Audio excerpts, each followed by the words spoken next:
किंवा जे This conference बल्कमध्ये will now कचरा be निर्माण recorded. करतात, त्या सर्वांसाठी अशा स्पर्धा के-डी-एम-सी तर्फे आयोजित करण्यात आलेल्या आहेत आणि त्याची अंतिम तारीख ही फेब्रुवारी 2021 पर्यंत आहे. साधारण 15 फेब्रुवारी अशी तारीख आहे. के-डी-एम-सीने फक्त ओला कचरा आणि सुका कचरा याचं वर्गीकरणाचा उपक्रम नव्हे, तर त्याचबरोबरीने ज्या बाकी सुक्या कचऱ्यामध्ये जे वेगवेगळे भाग येतात, त्यासाठी सुद्धा सामाजिक संस्थांशी संपर्क साधला. आपल्याला माहितीच असेल, की आपण दक्षतर्फे ई-वेस्ट ड्राईव्ह कलेक्शन चालू केलं होतं आणि आपल्याला त्याला उत्तम प्रतिसाद डोंबिवलीकरांनी दिला आणि पहिल्याच ई-वेस्ट ड्राईव्हला आपल्याला साधारण 700 किलो ई-वेस्ट ड्राईव्ह कलेक्ट केला आणि आपण योग्य त्या संस्थेकडे जे ई-वेस्टचं पुढे वर्गीकरण करून त्याची विल्हेवाट लावतात, त्या संस्थेकडे आपण ते सुपूर्द केलं. दुसऱ्या ड्राईव्हमध्ये आपल्याला साधारण 400 केजी, तिसऱ्या ड्राईव्हमध्ये 100 ते 200 केजी असा कचरा ई-वेस्टचा उपलब्ध झाला. त्याचबरोबरीने के-डी-एम-सीने स्वतःहून म्हणजे कोकरे साहेब आल्यानंतर त्यांनी सामाजिक संस्थांशी संपर्क केला आणि आता सिद्धी वेस्ट टू ग्रीन ही जी सामाजिक संस्था आहे ती आता अ, अनेक बाकी संस्थांच्या मदतीने हे ड्राईव्ह कलेक्ट करणार आहेत. म्हणजे ड्राईव्ह एक्झिक्यूट करणार आहेत. त्यानुसार त्यांनी पहिल्या रविवारी म्हणजे महिन्याच्या प्रत्येक रविवारी ई-वेस्ट कलेक्शन, इलेक्ट्रॉनिक वेस्ट जे काही असेल त्याचं कलेक्शन. दुसऱ्या रविवारी जुने टाकाऊ कपडे, गाद्या, रेक्झिन बॅग्स वगैरे असतात त्याचं कलेक्शन. तिसऱ्या रविवारी कागद आणि काच असं यांचं कलेक्शन. तर चौथ्या रविवारी चप्पल, बूट आणि फर्निचर. अशा प्रकारे विविध ज्या सुक्या कचऱ्याचे भाग येतात त्या सगळ्यांचं कलेक्शनचं drive Siddhi waste to green मार्फत राबवण्यात येत आहे. तर डोंबिवलीमध्ये त्याचे 4 सेंटर आहेत. एक एम-आय-डी-सीचं गणेश मंदिर, दुसरं डोंबिवलीमध्ये महानगरपालिका एफ-वॉर्डचं जे ऑफिस आहे महानगरपालिकेचं स्टेशनजवळ तिकडे, मसोबा चौकात ठाकुर्लीला आणि भागशाळा मैदान डोंबिवली वेस्ट असं 4 ठिकाणी हे ड्राईव्ह महिन्याच्या प्रत्येक रविवारी राबवले जातात. सो आपल्यामार्फत सगळ्यांना विनंती आहे, की आपण आणि आपल्या परिचयातील सगळ्या व्यक्तींना या ड्राईव्हची आठवण जरूर करून द्यावी आणि जो आपल्याला जो बेसिक आपलं जे टार्गेट आहे, जे आधारवाडी जो आपला डंपिंग ग्राउंड आहे, त्याच्यावरचा लोड आपल्याला कमी करायचा आहे. सो म्हणूनच हे ओला आणि सुका कचऱ्यानंतर सुक्या कचऱ्याचं योग्य वर्गीकरण करण्यासाठी हे सगळे ड्राईव्ह सुरू करण्यात आले आहेत. आणि त्याचबरोबर आपल्या आग्रहास्तव प्लास्टिक बँक सुद्धा आता सुरू झालेली आहे. प्रगती कॉलेज इकडे प्लास्टिक बँक सुरू झाली. तिकडे आपण आपलं सगळं प्लास्टिक जो गोळा होतो तो तिकडे नेऊन देऊ शकता. असे अनेक सारे ड्राईव्हज आणि अ, उपक्रम स्वच्छ डोंबिवली अभियानामार्फत राबवले जात आहेत आणि के-डी-एम-सी आणि कोकरे साहेबांचा यामध्ये उत्स्फूर्त सहभाग आहे. त्याचबरोबरीने रस्त्यावर पडलेला कचरा असेल त्यासाठी मार्शलची नेमणूक करणे आणि त्यामार्फत दंड ठोठावणे असे सर्व उपक्रम सध्या चालू आहेत. घंटागाडीचं वेळापत्रक असेल आणि अशा अनेक साऱ्या विषयांवर आपण आज चर्चा करणार आहोत. तर जे प्रभागामध्ये जे मुळात 5 ते 6 विभाग येतात. टिळकनगर असेल म्हणजे खंबाळपाडापासून मानपाडाच्या या साइडपर्यंतचा एरिया. हे सगळे विभाग या प्रभागात येतात. तर त्या त्या प्रभागासाठी आणि तेथील नागरिकांसाठी आपण ही मीटिंग घेतोय. दर रविवारी दक्षमार्फत मीटिंग घेतली जाणार आहे. महिन्याच्या दुसऱ्या रविवारी प्रभाग असेल, त्याच्यानंतर जी असेल, नंतर एच असेल आणि ई असेल असे 4ही प्रभागांसाठी ही मीटिंग घेतली जाणार आहे आणि वेगवेगळे विषय जसे आजचा विषय आहे डोंबिवली स्वच्छ डोंबिवली अभियान आणि जनतेचा जाहीरनामा असे त्यानंतर अजून काही विषय असतील. म्हणजे आज आपल्यासोबत कोकरे साहेब उपस्थित आहेत स्वच्छ डोंबिवली अभियान या विषयासाठी. तर पुढच्या वेळी आपण एम-एस-सी-बी असेल किंवा अशा अनेक उपक्रम ज्या वेगवेगळ्या युटिलिटीज आहेत त्यांच्या अधिकाऱ्यांना बोलवून आपण मीटिंग घेणार आहोत जेणेकरून दक्षचा जो मूळ उद्देश आहे की नागरिकांचा प्रशासनाशी समन्वय घडवून आणणे, त्या दृष्टीने हे सर्व प्रयत्न चालू आहेत. तर पुढच्या वेळी आपण येताना आपल्यासोबत अनेकांना जे प्रभागामध्ये येतात त्या सगळ्यांना निमंत्रित करायला विसरायचं नाहीये. तर मी आता हे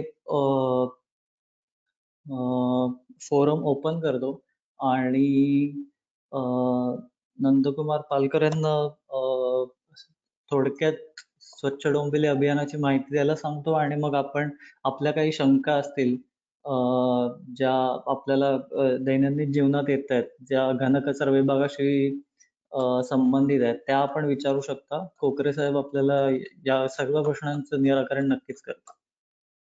नंदू दादा? हो, थँक्यू श्रेयस. माझ्या मते स्वच्छ डोंबिवली अभियान आता काय करतंय डोंबिवलीकरांना वेगळं सांगायची गरज नाहीये.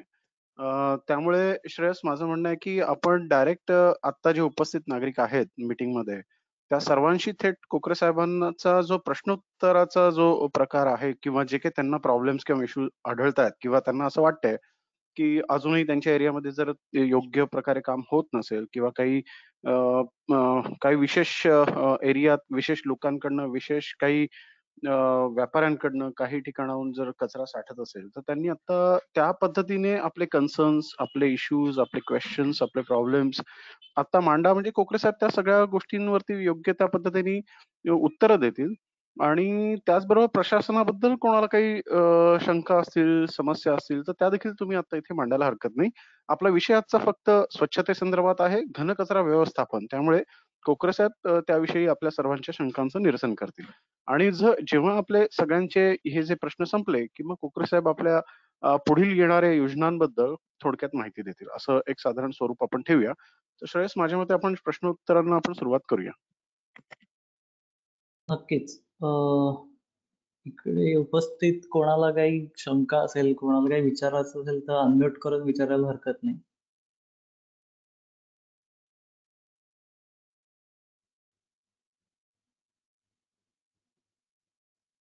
नमस्कार, मी अक्षय बोलतोय. कोकरे साहेब नमस्कार. मला एक जस्ट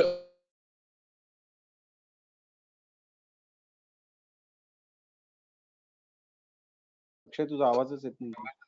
हॅलो. हॅलो, हा नमस्कार, येते ऐकू? मी भोईरवाडी खंबालपाडा इथे राहतो. हा. ते तुम्हाला एक मी आमच्या बिल्डिंगला लागून एक नवीन कन्स्ट्रक्शन चालू आहे आणि त्या दोघांच्या मध्ये मोकळा रस्ता आहे, डीपी रोड आहे, तो अजून व्हायचा आहे. तर कच्चा रस्ता आता बनलाय. तर तिथे काय होतं की जागा अंडर कन्स्ट्रक्शनच्या समोर एक मोकळी जागा आहे, तिथे कचरा टाकला जातो. आणि आता गटार जे आहे ते केडीएमसीने अजून पूर्णपणे बांधलं नाहीये. तर आपण एक प्रस्ताव केडीएमसीला असा दिलाय की तिथे कचरा कोणी टाकू नये म्हणून ती जी गटारा लगतची जागा आहे तर रोड लाईन आम्हाला करून दिली तर आम्ही तिथे चांगली झाडं लावून त्याचं जतन करू, असा एक प्रस्ताव आपण बरेच 7-8 महिन्यापूर्वीच दिलाय. त्याच्याबद्दल म्हणजे त्याची प्रत सगळ्याच विभागांना दिली आहे. तर तुम्ही जरा त्याच्याबद्दल एक थोडस काही पॉझिटिव्ह किंवा एक स्वतः येऊन तपासणी केली आणि आम्हाला ऍटलिस्ट कुठे झाडं, कारण काय एकदा झाडं लावली की ती मग परत रस्त्याच्या मध्ये येऊ नयेत याची काळजी आपण आधी घ्यायला पाहिजे. तर असं कोणाला सांगून जर का तिथे आम्हाला कळवलं की ही या 4 स्पॉटवर 10 स्पॉटवर तुम्ही झाडं लावा तर आपण म्हणजे आम्ही सोसायटी म्हणून तो खर्च उचलायला तयार आहोत. आणि मग त्याची सगळी डागडुजी, तिथले जागा सुशोभीकरण वगैरे ते सगळं आम्ही करू. तर त्याबद्दल जरा तुमच्याकडनं मार्गदर्शन हवंय. अक्षयजी, हा विषय बांधकाम विभागाशी निगडीत आहे. त्या गटारचा काय करतो, संयुक्त जॉईंट व्हिजिटचं मी प्रयोजन करतो. म्हणजे बांधकाम विभागाच्या लोकांना त्यांना घेऊन येतो, म्हणजे प्रत्यक्ष जागेवर आपल्याला निर्णय घेता येईल. त्यांचे जे एक्झिक्युटिव्ह मी घेऊन येतो. या आठवड्यात आपण हा प्रोग्राम फायनल करू. तुमच्या समोर का काढला, कारण तिथे हे असं काही होत नाही तर बरोबर नाही. इथे तुम्हाला का विषय सांगितला, कारण हे असं काही झालं नाहीये, त्यामुळे तिथे आपसूक कचरा टाकला जातो लोकांकडून. येतो, जॉईंट व्हिजिट करू आपण. येस येस, चलो, धन्यवाद. नमस्कार.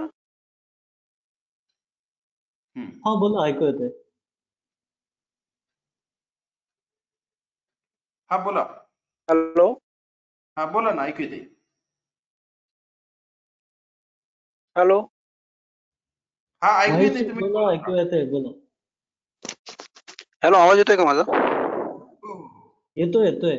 हा, मी महेश कोळम वगैरे गल्ली जी जाते तर त्याच्या तिकडनं जी आतमध्ये जी गल्ली येते व्ही मार्टच्या इथून, तो कच्चा रस्ताच आहे आणि त्याच्या पुढच्या बाजूला यश ट्रिनिटी बिल्डिंग, ज्या बिल्डिंग मध्ये मी सोसायटीत राहतो, त्या सोसायटीच्या शेजारी मोकळीच जागा आहे आणि म्हणजे ते थोडं जंगल टाईप असल्यामुळे दुर्लक्षित जागा आहे. तरी येता जाता ते भरपूर लोक कचरा टाकत असतात आणि मला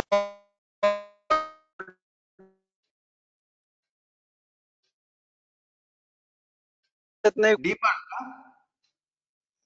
कोणी डी मार्टच्या तिथे का? पालिका तुम्ही ऍड्रेस सांगितला, हा कुठला सांगितला? महेश जी, आपला आवाज कट होतोय. आपण ऍड्रेस पुन्हा एकदा सांगाल तिकडे का? कधी फिरकलाय किंवा त्यांनी इथे नोंद केली आहे, कारण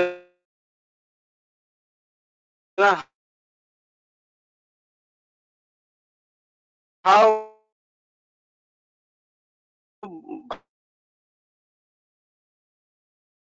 भाग म्हणजे तसं मी कधी पाहिलंच नाही की पालिका अधिकाऱ्यांनी कोणी इथे व्हिजिट केली, कोण वॉर्ड ऑफिसर असतील, कोणी असतील, त्यांनी कृपया या विभागाकडे लक्ष द्या. कारण हा कच्चा रस्ता असल्याने पावसाळ्यात तर हाल होतात, ही गोष्ट वेगळीच आहे, पण पुढच्या बाजूला लोक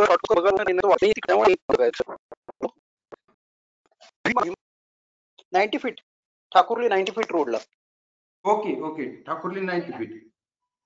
हॅलो, हा 90 फीट रोडलाच तिकडनं आतमध्ये जी यश ट्रिनिटी बिल्डिंग आहे त्याच्या शेजारी जो म्हणजे आता मला माहित नाही पुढे फ्युचरसाठी गार्डनसाठी राखीव आहे का भाग, पण जिथे झाड आहेत जास्त आणि त्याच्या बाजूलाच सर्व लोक इथं आता कचरा टाकून देतात, त्यामुळे त्या भागात पूर्ण दुर्गंधी होते आणि लोकांना सांगून पण उपयोग नसतो असं काय लोक म्हणजे.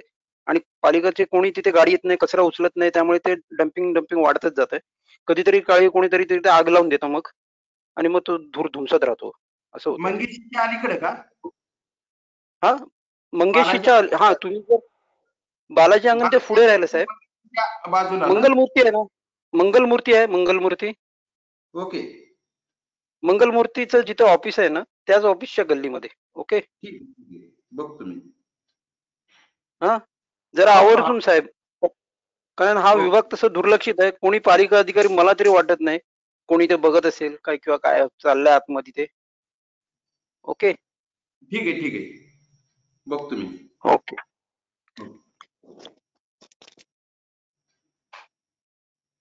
अजून कोणाला काही प्रश्न असेल तर अनम्यूट करून विचारायला हरकत नाही. कोकरे साहेब नमस्कार, मी अमोद खाड्डरे बोलतोय. हे जे कोळंबकर आहेत ते माझ्या इथे बाजूलाच राहतात.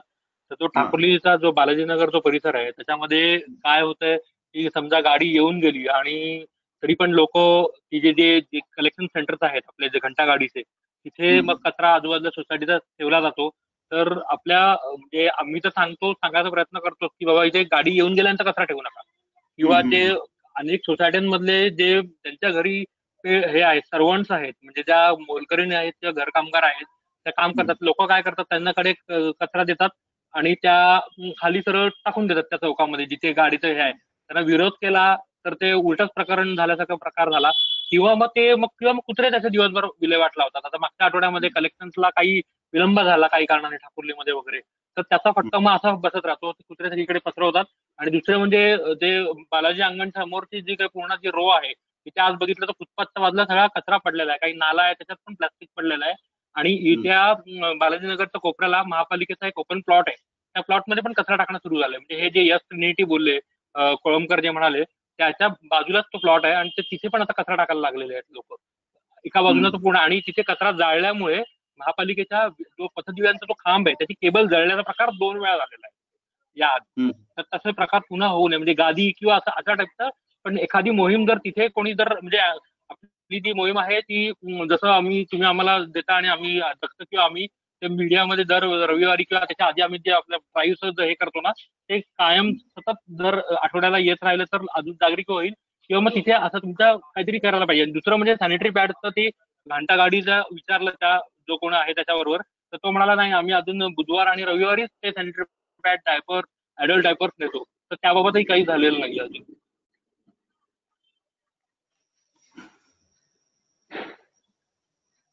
आता हा जो केडीएमसीचा ओपन प्लॉट आहे तिथे काही लोक कचरा टाकतात अशी आपली तक्रार आहे.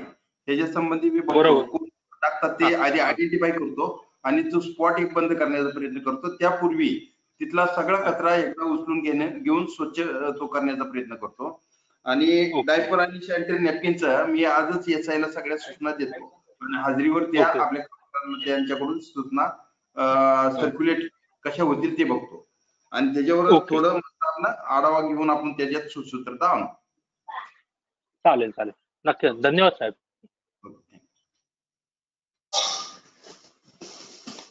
नमस्कार, मी भालचंद्र बोलतोय. कोकरे साहेब नमस्कार. नमस्कार.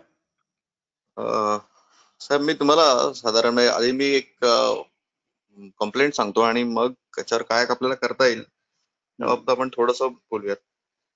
सारस्वत कॉलनीमध्ये मी राहतो. सारस्वत कॉलनीत एक मी तुम्हाला 2 कंप्लेंट्स दिल्या होत्या. एक जोशी हायस्कूल समोरचा भाग आहे नेहरू रस्त्यावर. आता जो आपला ईस्ट वेस्ट ब्रिज आहे तो खाली उतरल्यानंतर साधारण लगेचच तिकडे मोकळ्या जागेत रोजच कचरा येऊन टाकला जातो आणि दुर्दैवाने ओला सुका दोन्ही कचरा मिक्स असतो. बरेच जण रिक्षातनं येताना म्हणजे नागरिकांना शिस्तीचा जो भाग आहे तो नाहीये. हा एक दुर्दैवी प्रकार आहे. ते रिक्षातनं येताना सरळ पिशवी फेकून जातात आणि आई पलीकडे जोशी हायस्कूल नेहरू रस्त्यावर आणि जोशी हायस्कूलच्याच क्रॉस रोडला आतली जी काही वस्ती आहे तिकडनं कचरा एकत्र करून ओला सुका एकत्र करून तो कचरा पालिकेचेच काही कर्मचारी आहेत ते थेट तिथे आणून टाकतात सकाळी. त्याचे मी 2 फोटोही तुम्हाला मी पाठवले होते त्या बाबतीत. त्याच्याबद्दल थोडा मी पाठपुरावा केला होता. पण दुर्दैवाने हे सतत घडतंय. तसंच छेडा रोडवर नीरज मेडिकल स्टोअर आहे. मग तिथे एका मोकळ्या जागेत किंवा मोकळी जागा नाही म्हणतात, थोडासा असा कॉर्नर एक वेगळा भाग आहे. तिथे येऊन अडगळीची जागा तयार झाली आहे. तिथे येऊन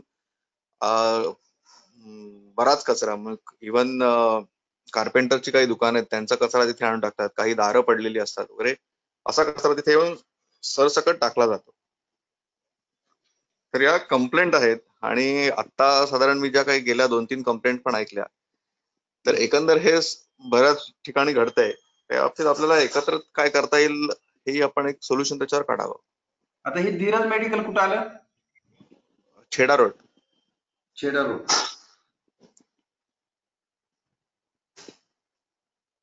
त्याचंही वाटल्यास मी तुम्हाला आज रात्री काही फोटो पाठवतो मी त्याचे. चालेल. मला रात्रीचे फोटो कचरा पडतोय. हो. आता हा जो आहे जोशी हायस्कूल ते नेहरू रोड, आता आपला जी वार्ड आणि एफ वार्डातली परिस्थिती पाहता मिक्स कचरा पूर्वीचं जे प्रमाण होतं त्यात खूप बदल झालेला आहे. हो. आणि आता जो रस्त्यावर कचरा जो दिसतो तो सरासरी तिथल्या स्थानिक लोकांनी टाकण्यापेक्षा जे रोडवरून प्रवास करतात बाहेरचे लोक आणि जाता जाता मोटरसायकलवरून टाकणे असे प्रकार दिसतात. बरोबर? सर हा तर प्रकार आहेतच. त्याच्यासाठी काय दंडात्मक कारवाई असेल. हो, पण पालिकेचे 2 कर्मचारी आहेत ज्यांना मी स्पॉट केलं होतं की ते हातगाडीतनं तो कचरा आणतात, एकत्र असतो आणि पूर्ण ओला कचरा, आणि तो हातगाड्या थेट उलट्या करतात. मी जे तुम्हाला फोटो पाठवले तर पालिकेच्या अधिकाऱ्यांचाही फोटो आणि हातगाडी त्या कर्मचाऱ्यांना सूचना देण्यात आल्या. जर त्याच्यात अजून फरक नसला पडले तर मला फक्त निदर्शनास आणा त्याच कर्मचाऱ्यांकडून होत असेल. आणि आता जो रोडवर येणारे जाणारे लोक असा कचरा टाकतात ते बेसिकली त्या भागातले लोक नाहीत, त्यामुळे ते आयडेंटिफाय करायला थोडं अवघड जातं बऱ्याच वेळा. पण बघू आता पूर्वी पडायचा आणि आता ह्याच्यात किती फरक पडलाय त्या स्पॉटला? पूर्वी तिथे कचरा नव्हताच. आता साधारण गेल्या 3-4 महिन्यापासून म्हणजे जसं जसं लॉकडाऊन उठत गेलं, कमी होत गेलं, त्याच्यानंतर गाड्यांच्या फेऱ्या रेग्युलर होईपर्यंत, म्हणजे कचरा उचलणाऱ्या गाड्यांच्या फेऱ्या जोपर्यंत रेग्युलर होत नव्हत्या तोपर्यंत या भागात कचरा गोळा करून तिथे टाकण्याची पद्धत सुरू झाली. ते का झाली मलाही माहिती नाही, पण कोणीतरी ती जागा वाटली की मोकळी दिसते म्हणून कचरा टाकायला सुरुवात केली आणि आता ती प्रथा पडली आहे तिकडे. ठीक आहे, तो आमच्या लोकांना एक पहिला बंद करायला होतं स्पॉट. आणि दुसरी गोष्ट, ह्याचं टायमिंग किती वाजायचं, टाकण्याचं प्रमाणचं टायमिंग किती वाजच्या दरम्यानचं? हे साधारण सकाळी 8च्या दरम्यानच आहे. ओके, सकाळी 8च्या दरम्यान मग माणूस ठेवता येईल आपल्याला. तुम्हाला एक्झॅक्ट सांगतो, एक मिनिट. ठीक आहे, ठीक आहे, चालेल. इथं मी हे सकाळी माणूस ठेवायचं नियोजन करतो. हो ठीक, पण 8च्या दरम्यानच आहे हे जे काय घडतंय ठीक ते. आहे, ठीक आहे, सकाळी 8च्या दरम्यान ठेवतो माणूस मी. 7:30 ते 8 या दरम्यानचे आहे आणि वेळ. फोटो जर काढून काही नावं जर त्या लोकांची गोपनीय आम्हाला कळवली तर खूप चांगलं होईल. हो, मी प्रयत्न करतो, कारण परवा म्हणजे मी मध्ये जे फोटो काढले ते लांबून होते आणि तोपर्यंत ते निघून गेलेले, पण मी प्रयत्न करून नावं काढतो. चालेल, चालेल. नक्की.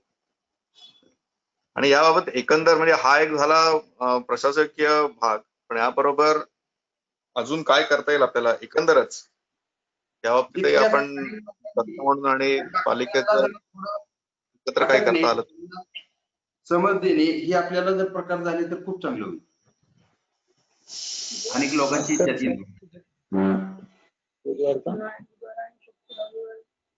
हॅलो, हा, दीपक सावंत सारस्वत कॉलनीतनं बोलतोय मी. साहेब, हा, बोला. आपल्याला बुधवार आणि रविवार ज्या ह्याच्या गाड्या येतात घंटा गाडीच्या, सुका कचरा बरा तो घेत नाही त्या दिवशी बुधवार, आणि ओला कचरा त्या दिवशी ते घ्यायला रिफ्यूज करतात. ओला कचरा आपला 7 दिवस घेतला जातो. बरोबर. आणि बुधवार आणि रविवार ते घंटा गाडीवाले म्हणतात आम्ही कचरा त्या दिवशी घेणार नाही. असं काय नवीन नियम निघालाय का? नाही, अजिबात नाही. नाही ना. मग ते आमच्याकडे तो गाडी येते ना त्यावेळेला ते गाडीवाले घेत नाहीत कचरा, फक्त सुका कचरा घेतात. बुधवार आणि रविवार नको म्हणतात, त्या दिवशी सुका कचरा घेतो म्हणून आम्ही आज ओला कचरा घेणार नाही. असा काय नियम आहे का? कारण ओला कचरा आपला नेहमी 7 दिवस घेतला जातो. ओला दररोजच घेतला पाहिजे. बरोबर आहे ना, पण आपला बुधवार आणि जो रविवार आहे ना त्या दिवशी ते लोक काय करतात, सुका कचरा घेतो म्हणून आमच्याकडे गाड्यांचा प्रॉब्लेम आहे. कारण एकाच गाडी तुम्ही म्हणतात घेत जात नाही, मग त्या दिवशी ते गाड्या घेत नाही. म्हणजे झाडूवाला एकच असणार साहेब, पण असं 2 गाड्या येतात का आपल्या? तसं कधीच होत नाही. आता तसे ते म्हणतात की, म्हणजे गाडीवाले म्हणतात की आमच्याकडे मग बुधवार आणि त्याची ओला कचरा देऊ नका, त्या दिवशी आम्ही सुका घेणार, त्या दिवशी आम्ही ओला घेणार नाही, असं ते म्हणतात. नाही, ठीक आणि आहे. बोला ना. आता आपण सगळ्या वार्डला एक अजून ऍडिशनल डंपर देतोय, जे आपण डंपर प्रेशर कुंड्या ज्या होत्या त्या वाहनांची आता गरज नाही, त्याला कन्वर्ट केले आपण डंपर मध्ये. तर ते डंपर आता आम्ही वार्डांना देतो, म्हणजे तो ड्राय वेस्टला एक स्वतंत्र वाहन उपलब्ध होईल आणि त्या वाहनातूनच आता तो ड्राय वेस्ट न्यायाची त्यांना आम्ही सूचना देतो. म्हणजे त्यांना गाड्या उपलब्ध नाहीत वगैरे अशी कारणं देता येणार नाही. तेच म्हणतात, कारण एकाच वेळेला 2 गाड्या काय तुमच्या मागोमाग कधीच येत नाहीत. बरोबर आहे की नाही? बरोबर. गाड्यांचा प्रॉब्लेम आहे म्हणून सांगताय, ड्रायव्हरांचा प्रॉब्लेम आहे, तो मी समजू शकतो, तो असू शकतो. आणि आता दत्तनगरचं ड्रायव्हिंग सेंटर आहे, हा सगळ्या या पाणीची वाढचा कचरा कसा ड्रायव्हिस्ट जाईल, म्हणजे त्याचं थोडं वाहतुकीला सोपं पडेल. आणि तिथं आता एक कन्व्हेअर बेल्टही आम्ही आता बसवायला सांगितलंय. एक 8-10 दिवसात कन्व्हेअर बेल्ट बसला की या पाणी या 2 वार्डांचा ड्रायव्हिस्ट तिथंच जाईल, म्हणजे लगेच फटाफट मोकळे होईल, त्याच्यात यंत्रणा वाया जाणार नाही जास्त. तर ते एक नियोजन करतो आणि यांना एक डंपर देतो, म्हणजे हा ड्रायव्हिस्टला वाहन नाही अशी त्यांची तक्रार राहणार नाही. बरोबर. दुसरं, आपल्या व्हीपी रोडवर जिथं जिओ मार्ट आहे रिलायन्सचं, मिराज सिनेमा, बरोबर आहे ना? स्मार्ट स्पॉट का? स्मार्ट स्पॉट मंजुनाथ शाळेच्या रोडवर स्मार्ट पॉइंट. स्मार्ट पॉइंट, बरोबर, तो रिलायन्सचा. ते तिथं थिएटर पण झालंय ना, ते मिराज सिनेमा. तिथं तुम्ही बाहेर बघितलं ना, लोक तिकडे समोर राहणारे म्हणा, रिक्षातून जाणारे म्हणा, तो तुम्ही तिकडे बाहेर कॅमेरा पण लावले आहेत, पण त्याचा काहीच उपयोग होत नाही. जिओ मार्ट मध्ये आपण जातो त्या एंट्रन्स वर बघा किती कचरा आहे. तुमच्या त्या गाडीवाल्यांची मला दया येते. लोक कचरा टाकतात आणि बिचारे मोठे डंपर लावतात आणि 10, 12, 7, 8 लोक बिचारे ते कचरा गोळा करून गाडीत भरत असतात. हा डबल त्रास आहे ना बिचारे त्या कामगार लोकांना सुद्धा. कचरा टाकण्याचं टायमिंग समजेल का? हा, काय म्हणाले साहेब? कचरा टाकण्याचं टायमिंग लोकांचं सकाळच्याच वेळेला मी तिकडनं चालत जातो ना, सकाळी 11:30 पर्यंत चालूच असतं आणि सकाळी 7 वाजल्यापासून तुम्ही तिकडे ते मार्शल ठेवणं फारच गरज आहे साहेब. कारण नंतर तुमचाच डंपर उभा राहतो आणि 5-6 लोक ते बिचारे प्लास्टिकचं घेतात, त्याच्यात भरतात, मग ते उचलून जोरात गाडीत टाकतात. म्हणजे तो प्रकार, म्हणजे तुमचे बिचारे गाडीवाले पण तेच करत असतात. मग तो कचरा खाली टाकू नये किंवा तिथं मार्शल बसवले, कारण तिकडे बैठ्या चाळी आहे, जाणारे येणारे लोक सगळे टाकतात तिथं. ठीक ते आहे, तुम्हाला नियोजन करतो तिथं ह्याचं. हा, तिथं तुम्ही मार्शल साहेब ठेवणार आहे. ते मी मध्ये रिलायन्स वाल्यांना पण त्यांना म्हणाला कॅमेरा लगा के रखा है लेकिन उसका कुछ यूज नहीं हो रहा है, जो आदमी लोग जो करने का वो करता है, असं मला त्यांनी सांगितलं. रिलायन्सनी कॅमेराच बसवला नाही, त्यांना आम्ही किती वेळा सूचना दिल्या, त्यांचीच इच्छा नाही त्यांचा परिसर स्वच्छ राहावा. नाही नाही, अहो ते प्रत्येकाच आहे. म्हणजे तिथं एवढी घाण होते ना, आणि सगळ्यात दया येते आपलेच काम करते. त्यांना कॅमेरा सांगितलं, त्यांनी अजून बसवलं नाही. हा, त्याच्यामुळे तिथं तुम्हाला लक्ष देणं फार गरज आहे. रिलायन्स तिथला आम्ही तो स्पॉट बंद करायचा प्रयत्न करतो. हा, आणि दुसरं मला असा एक प्रश्न होता की साहेब, आपण कचरा टाकतात, गाड्यांना एवढा त्रास होतो, जसा नवी मुंबईमध्ये सुका कचरा ओझला करण्याचे जर रिसायकलिंगचे पॉइंट जर तुम्ही काही बनवले फ्युचरच्या हिशोबाने, जिथं जिथं स्पॉट आहेत, मोठे जागा जिथं तुम्ही 5 टनाचा 10 टनाचा तो रिसायकलिंग जर तुम्ही ती बसवली, तर आता जोशी हायस्कूलचे ते मगाशी ते म्हणाले ना, तिथं त्या जोशीवर आपली तिथं कचरा कुंडी होती ना डबल, तिकडे एक स्पॉट रिकामी आहे. तुम्ही एक 5 टनाचा किंवा 10 टनाचा जर बसवला आणि तुमचा एक सकाळी 7 ते संध्याकाळी 6 वाजता एकच माणूस ठेवला ना, तर आमच्या 3-3, 4-4 प्रभागामधल्या लोकांचा कचरा आहे ना फारच उपयोगाला पडेल. तुमचा गाड्यांचं पण जो हे कन्झम्पशन आहे, 2-2 माणसं थोड्या आता आमच्या नेहरू नगरचा, आपलं नेहरू मैदानच्या कॉर्नरला पण एक स्पॉट रिकामी आहे. तो जर तुम्ही म्हणजे जागा बघितली, आता मी नवी मुंबईमध्ये बघितलं. ड्रायव्हर सेंटर साठी का? हा, नाही, हे ते रिसायकलिंग करतात ना, त्याच्यासाठी मी म्हणतो. तसे तुम्ही स्पॉट आहे ना जास्तीत जास्त वाढवण्याचा जर प्रयत्न केला ना, तर थोडासा हा कमी होईल, गाड्यांवरचा लोड, नागरिकांचा लोड है ना. म्हणजे ह्या तुमच्या विभागातल्या गाड्या तिथं जातील, तो कचरा लगेच रिसायकल होईल. असे तुम्ही स्पॉट तुमच्या हिशोबाने शोधा. ठीक आहे, ठीक आहे. त्याने हे फार महत्वाचं आहे. तुम्ही नवी मुंबईमध्ये कचरा कुंडी सगळ्या गायब का झाल्या आहेत की त्याने हे राबवलेलं आहे तिकडे. दीपक साहेब, मी नंदकुमार पालकर बोलतोय. तुमच्या सूचना खूप स्वागतार्ह आहेत, पण आतापर्यंत केडीएमसीनी सर्व नागरिकांना अनेक प्रकारे सूचना देऊन झालेल्या आहेत आणि त्या रिलेटेड प्रायव्हेट ऑपरेटर देखील काम करतायत. तर त्या रिलेटेड डोंबिवलीकरांनी तिथे ऍक्शन घेण्याची गरज आहे. रादर दॅन कुठच्या दुसऱ्या सिटी बद्दलचं एक्झाम्पल सांगण्यापेक्षा त्या ऍक्शन घेतलं तर त्या फार इफेक्टिव्हली इम्प्लिमेंट होऊ शकतात. कारण काय होतं की प्रत्येक नागरिक, नाही ऐकून घ्या, प्रत्येक नागरिक हा वेगवेगळ्या सूचना देत असतो, पण तिथे असलेल्या पालिकेच्या आत्ता असलेल्या सूचनांचं पालन मात्र कोणीच करताना दिसत नाही. हा फार महत्वाचा दुर्दैव लोकांकडनं दिसून येत आहे. अगदी बरोबर. आम्ही ओरडतो लोकांनी कचरा टाकू नये, आम्ही सूचना केल्या. तुम्हाला असेल तर वेगळी गोष्ट सांगितली, तुमच्या रिसायकलिंग बद्दल सांगितलं की रिसायकलिंग बद्दल आता रिद्धी वेस्ट टू ग्रीन नावाची संस्था आहे, ती आपल्या कल्याण डोंबिवलीसाठी कार्यरत आहे. ते प्रत्येक सोसायटीकडनं सुका कचरा घेऊन जाणार, म्हणजे पालिकेची आणि सिस्टीमची आपल्याला गरज उरणार नाही. आणि तो ते घेऊन जातात, कारण तो सगळा रिसायकल करण्यासाठी तो कचरा वापरतात. तुम्ही जे आता रिसायकलिंगसाठी सांगितलं ना, तर त्यासाठीच सांगतोय की आता आपल्या कल्याण डोंबिवलीमध्ये ही रिद्धी वेस्ट टू ग्रीन संस्था कार्यरत आहे. तर ही गोष्ट सगळ्यांना पेपरमध्ये येऊन झाली. आम्ही व्हॉट्सअपवरनं दक्षतर्फे सांगून झालं, स्वच्छ डोंबिवली अभियानातर्फे आम्ही सगळं सांगून झालं, तरी पण लोकांपर्यंत ही माहिती जात नाही की लोक समजून घेतच नाहीत. हा मुख्य दुर्दैव डोंबिवलीकरांचं आहे.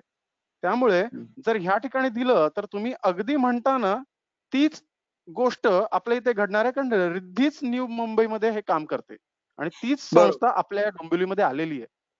अच्छा, फक्त तुमच्या माहितीसाठी मी सांगतोय. हा, बरं, काही लोकांपर्यंत तुम्ही म्हणाला तसं पोहोचली नसेल मग ती.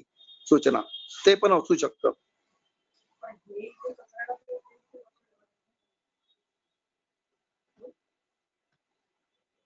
हॅलो, कट झालो. हा, पुढचा काही आहे का तुमचा प्रश्न दीपकजी? नाही, श्रेयस, can- धन्यवाद. हॅलो, हा हा, बोला. मी हंसाटे बोलतोय. हा. आपल्या केडीएमसीने ज्या अशा या राबवत आहेत कचरा शून्य कचरा मोहीम, या अंतर्गत काही त्यांनी बॅनर्स वगैरे बनवलेले आहेत की काही ठिकाणी लोक जे कचरा टाकतात तिथे ते बॅनर्स लावण्याने काय उपयोग होईल का? लावलेत ना, कचरा येथे टाकू नये, घंटागाडीत टाकावा, तिथं सगळ्यांचे नंबर सुद्धा पब्लिश केलेत आपण. नाही, काही बॅनर्स जे अवेलेबल असतील तर काही ठिकाणी आम्ही स्वतः सुद्धा लावू. ठीक आहे, काही ठीक काही आहे. ठिकाणी लोक काय करतात ते रस्त्याने येतात तर टाकून जातात ना, त्या ठिकाणी त्या बॅनर्स लावण्याने थोडा बहुत काय फरक होईल? ठीक आहे, बॅनर्स उपलब्ध करून देतो तुम्हाला. तुम्ही सांगा स्पॉट कुठं असतील तिथं आपण लावू बॅनर. साहेब, हे Okay, sir. Thank you, banners sir. म्हणताय ना, हे बॅनर्स मध्ये ना तुम्ही जे आता यांनी सांगितलं त्याप्रमाणे रिसायकलिंग युनिट आहेत त्यांचे कॉन्टॅक्ट नंबर दिलेत ना त्या तिथे, तर ते बरं होईल. ओके, ठीक आहे, ठीक आहे, त्याच्यावर देतो, बॅनर्स वर सुद्धा देतो. रिसायकलिंग हे फार महत्वाचं आहे आणि ते जर सोसायटीने स्वतःहून जर सहभाग घेतला तर केडीएमसी ला म्हणजे थोडं काम कमीच होईल, निश्चितपणे कमी होईल. ओकरे साहेब, ह्याच्या जोडीला फक्त एक सजेस्ट करण्यासारखं होतं की तुमच्याकडनं हा. जर एक आदेश गेला आहे रिद्धी रिसायकलिंग वाल्यांना की त्यांनी ह्या मीटिंग अटेंड करणं गरजेचं आहे, जेणेकरून लोकांचा थेट संपर्क त्यांच्याशी होईल. आता जसं दीपक साहेबांनी आपल्याला सांगितलं, पण त्यांच्यापर्यंत ही माहिती गेली नाही. त्यामुळे रिद्धी अजूनही सोसायट्यांपर्यंत पोहोचण्यामध्ये किंवा त्यांची स्वतःची ऍडव्हर्टाइजमेंट करण्यामध्ये कमी पडते. त्यामुळे पालिकेने आणि रिद्धी मिळून ही गोष्ट पुढे घेऊन जाण्याची गरज आहे. पुढल्या मीटिंगला आपल्या ग्रुपवर सुद्धा त्यांना बोलू. बरोबर, चालेल. हा. त्यामुळे ही जी ऍडव्हर्टाइजमेंटची गोष्ट आहे ही पूर्णपणे तुम्ही त्यांना जरा फोर्स करून करायला लावा आणि प्रत्येक सोसायटीला त्यांच्याकडनं लेटर जाऊ दे. पालकर साहेब, त्यांना प्रत्येक सोसायटीमध्ये एक पत्रक द्यायला सांगतो. हा, नक्कीच. म्हणजे सोसायटी पर्यंत त्यांना पोहोचू. मुख्य म्हणजे माझं मागे त्यांच्याशी बोलणं झालं, त्याच्यामध्ये असं आढळून आलं की त्यांच्याकडे सगळ्या सोसायट्यांचे नावं आणि ऍड्रेस नाही आहेत. तर ते जर महसूल विभागाकडनं तुम्ही फक्त सोसायट्यांचे ऍड्रेस आणि नावं त्यांना मिळवून दिलीत तर माझ्या मते त्यांना अजून सोपं जाईल. कारण त्यांना मॅन्युअली ते प्रत्येक सोसायटीचं नाव तिकडे एरियात जाऊन शोधून लिहून मग ते करावं लागतंय बहुतेक, असं मला एक जाणवलं जरा.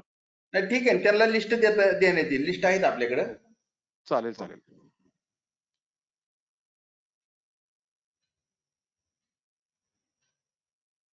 अजून कोणाचा काही प्रश्न आहे का?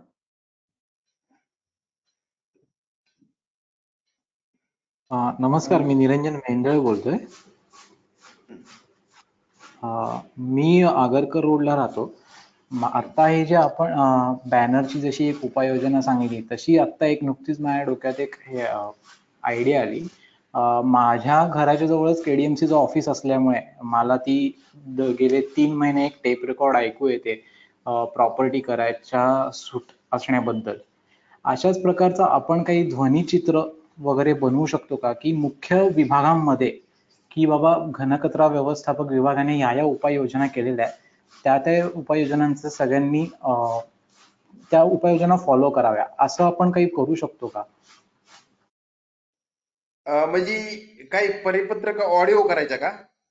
हा, कारण आता मी जिथे राहतो तिथे माझ्या घरापासून केडीएमसीचं ऑफिस हे अगदी 5 मिनिटाच्या अंतरावर आहे.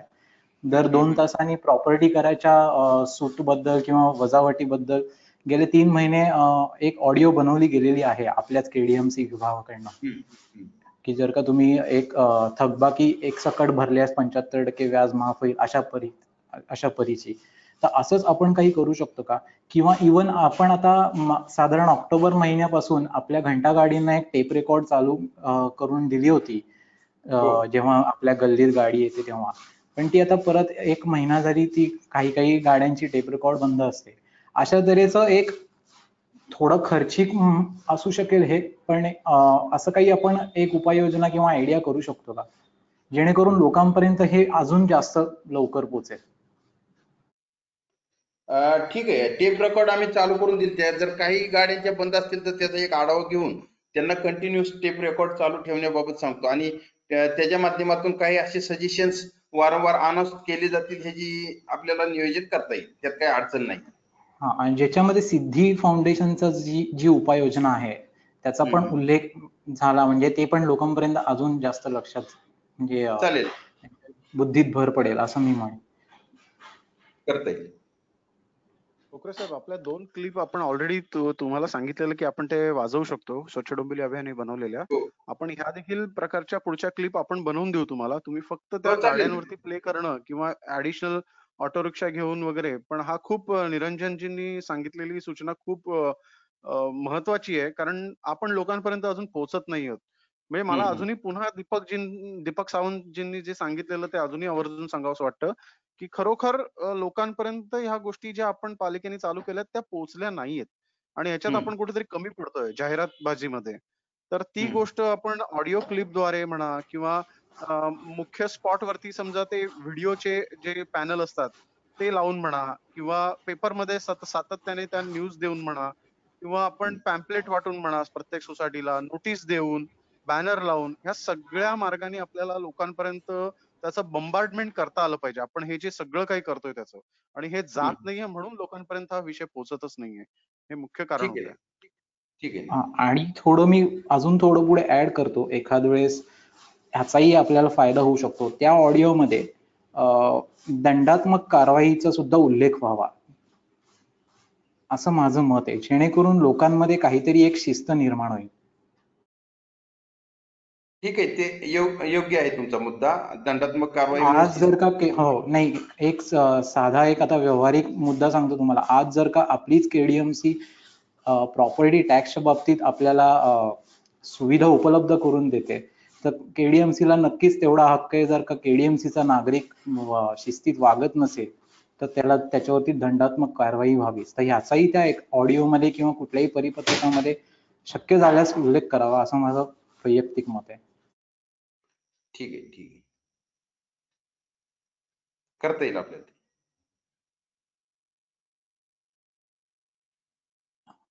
अजून कोणाला काही विचारायचंय?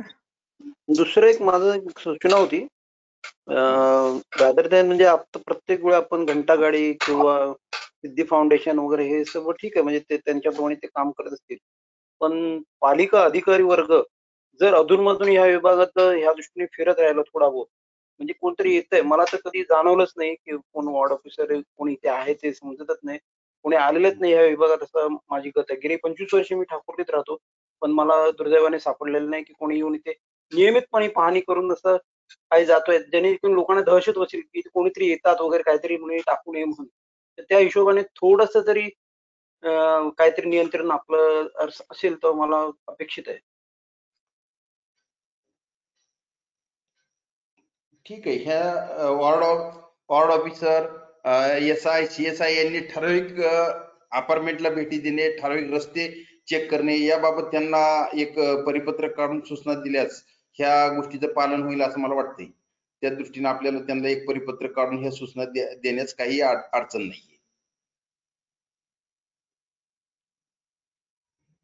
धन्यवाद साहेब. कोकरे साहेब, माझ्याकडे आलेल्या काही आता काही कंप्लेंट्स आहेत त्या मी तुम्हाला एक एक करून सांगतो. एक 6 कंप्लेंट माझ्याकडे आलेल्या होत्या. नागरिकांनी मला मेसेज केले किंवा काही जणांनी फोन केले. त्याच्यामध्ये ओला कचरा रोज घेतला जात नाही ही कंप्लेंट जी आता अगोदर कोणीतरी मांडलेली, ती खरोखर अनेक ठिकाणी अजूनही ज्या दिवशी ड्राय डेचे दिवस बुधवार असतात, आणि रविवार. हा, ड्राय डे मीन्स सुका कचरा घेण्याचे, उगाच गैरसमज नसावा. त्यामुळे सुका कचरा घेण्याचे जे दिवस असतात त्या दिवसांमध्ये ओला कचरा गाड्या घेत नाहीत आणि त्याच्या रिलेटेड नागरिकांना समाधानकारक उत्तर पण देत नाहीत. त्यामुळे तो फार मोठा एक असंतोष किंवा अविश्वास पालिकेवरती दाखवला जातोय.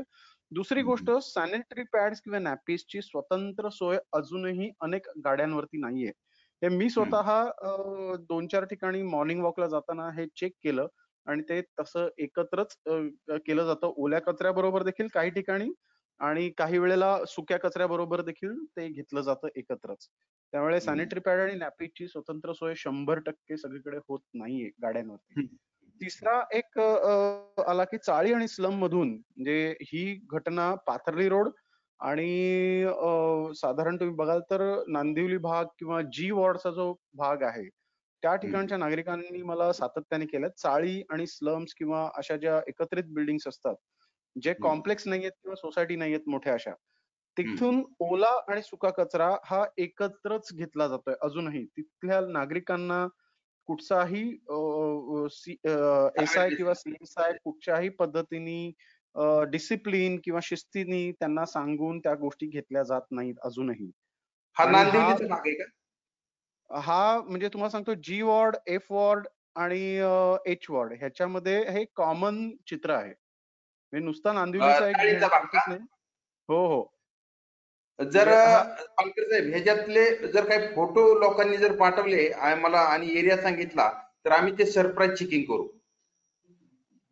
पण साहेब तुम्ही जर रोज जरी फिरलात ना असे सहज ह्या स्लम एरियातनं, तर ती सरप्राईज व्हिजिट नाही होणार, ती तुमची रेग्युलर ऑडिट व्हिजिट जरी झाली तरी पण तुम्हाला लक्षात येईल.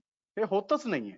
म्हणजे हे मी ठीक एवढं आहे. ठामपणे सांगतोय ठीक आहे. की सरप्राईज व्हिजिट केव्हा होते की ज्या वेळेला खरंच एखाद्याच एरियामध्ये असं प्रॉब्लेम्स येतोय आणि कधीतरी नागरिक चुका करतायत, तेव्हा सरप्राईज व्हिजिटचा काहीतरी उपयोग होईल. पण इथे राजरोसपणे रोजच होतंय साहेब. म्हणजे अशी गोष्ट काहीच नाही की इथे काही कोणाला माहित नाही. तुमच्या एसआयज ना आणि सीएसआयज ना पण या गोष्टी चांगल्या प्रकारे माहिती आहेत. म्हणजे असं मला ठामपणे मी सांगतो तुम्हाला. त्यानंतर चौथा मुद्दा जो मी आतापर्यंत सांगितला तो अनेक ई वॉर्डच्या सदस्यांनी देखील माझ्यापर्यंत पोहोचवलाय की आईस फॅक्टरी ते हायवे जो हा रोड आहे मधला, त्या ठिकाणी तर dumping ground, secondary dumping ground road झालेला आहे. सातत्याने हॉटेलांमधला किंवा सोसायट्यांमधला एकत्रित कचरा, अन्न एकत्रित असं सगळं टाकलेलं तुम्हाला मिळतं आणि अनेक ठिकाणी असे ढिगाढिगांनी. इथे खूप मोठ्या प्रमाणावरती काहीतरी करण्याची गरज आहे. कारण कोण आणून टाकतं, काय आणून टाकतं, केव्हा आणून टाकतं, तुम्ही सकाळी जा, तुम्ही रात्री जा, तुम्ही दुपारी जा, नेहमी तिथे ढीग पडलेले असतात. म्हणजे तुमची सकाळची गाडी गेली ना, त्यानंतर तो जो उचलला गेल्यानंतर देखील तासाभरात तिथे पुन्हा ढीग जमतो. तर हा फार मोठा प्रॉब्लेम आहे आणि तिथे खरंच कदाचित पोलीस यंत्रणेची देखील गरज घेऊन त्यांच्या विरोधात काहीतरी गुन्हा दाखल करून अशा लोकांना कदाचित पोलिसांकडनं दम दिला जाणं हे फार फार गरजेचं ठरतंय. त्यामुळे हा रोड म्हणजे डम्पिंग ग्राउंड होत चाललाय दुसरा. त्यानंतर पाचवा मुद्दा आलाय मला, पाथर्ली रोडवर खूप कचऱ्याचे स्पॉट होत आहेत सकाळचे. आणि कसं आहे की कचरा त्या ठिकाणीच विलगीकरण काढल्यानंतर देखील तिकडे जो कचऱ्याचा अंश उरतो त्याच्यामुळे दुर्गंधी येते आणि तो अंश तिथे राहिल्यामुळे लोक काय, खरोखर मला म्हणजे अशा लोकांबद्दल मला चीडच येते. पण अशी लोक सरळ त्या दुर्गंधी येणाऱ्या ठिकाणावरती पुन्हा आपल्या घरातला कचरा आणून राजरोसपणे टाकतात, त्यांना लाज पण वाटत नाही. तर अशा पद्धतीने पाथर्ली रोडवरती हे सर्रास घडतंय.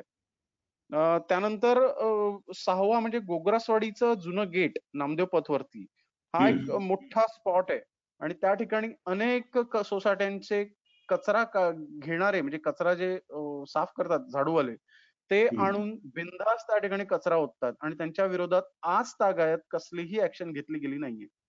ती ऍक्शन जर घेतली गेली, त्या सोसायट्यांना दंड आकारला गेला ना, तर माझ्या मते कोणाची डेअरिंग नाही होणार तिकडे आणून पुन्हा कचरा टाकायची. पण हे माझ्या मते सकाळी टाकत असतील ना? घडतच नाहीये साहेब. हा, सकाळी टाकत असतील नाही? सकाळी असतो, दुपारी गुपचूप आणून कोणी गाद्या टाकतंय, कोणी नारळाची शाही टाकतायत, कोणी प्लास्टिकच्या पिशवीमध्ये भरून भरून तो कचरा टाकतात, ओला कचरा. हेच दिवसभर चालतं. कारण रिक्षाने येता जाता जाणारा घरात जर त्यांना त्यावेळेला कचरा देता नाही आला तर रिक्षातनं झरकन फिरकवून त्या ठिकाणी टाकतात. म्हणजे लोकांना एवढी सवय झाली की तो कचऱ्याचा स्पॉट आहे. म्हणजे आपल्याला असं पण करणं गरजेचं आहे की तिकडे माणूस जर आपण थांबवला आणि त्याला कळलं की या रिक्षातनं कचरा टाकला गेला, ती रिक्षा अडवली गेली पाहिजे. आणि जे कचरावाले तिकडे आणून सकाळी कचरा डंप करतायत, त्या कचरावाल्यांना विचारून कोणती सोसायटी आहे, त्या सोसायटीला दंड केला गेला पाहिजे. एवढी कडक कारवाई करणं गरजेचं आहे डोंबिवलीमध्ये आता, नाहीतर नाही होणार आहे.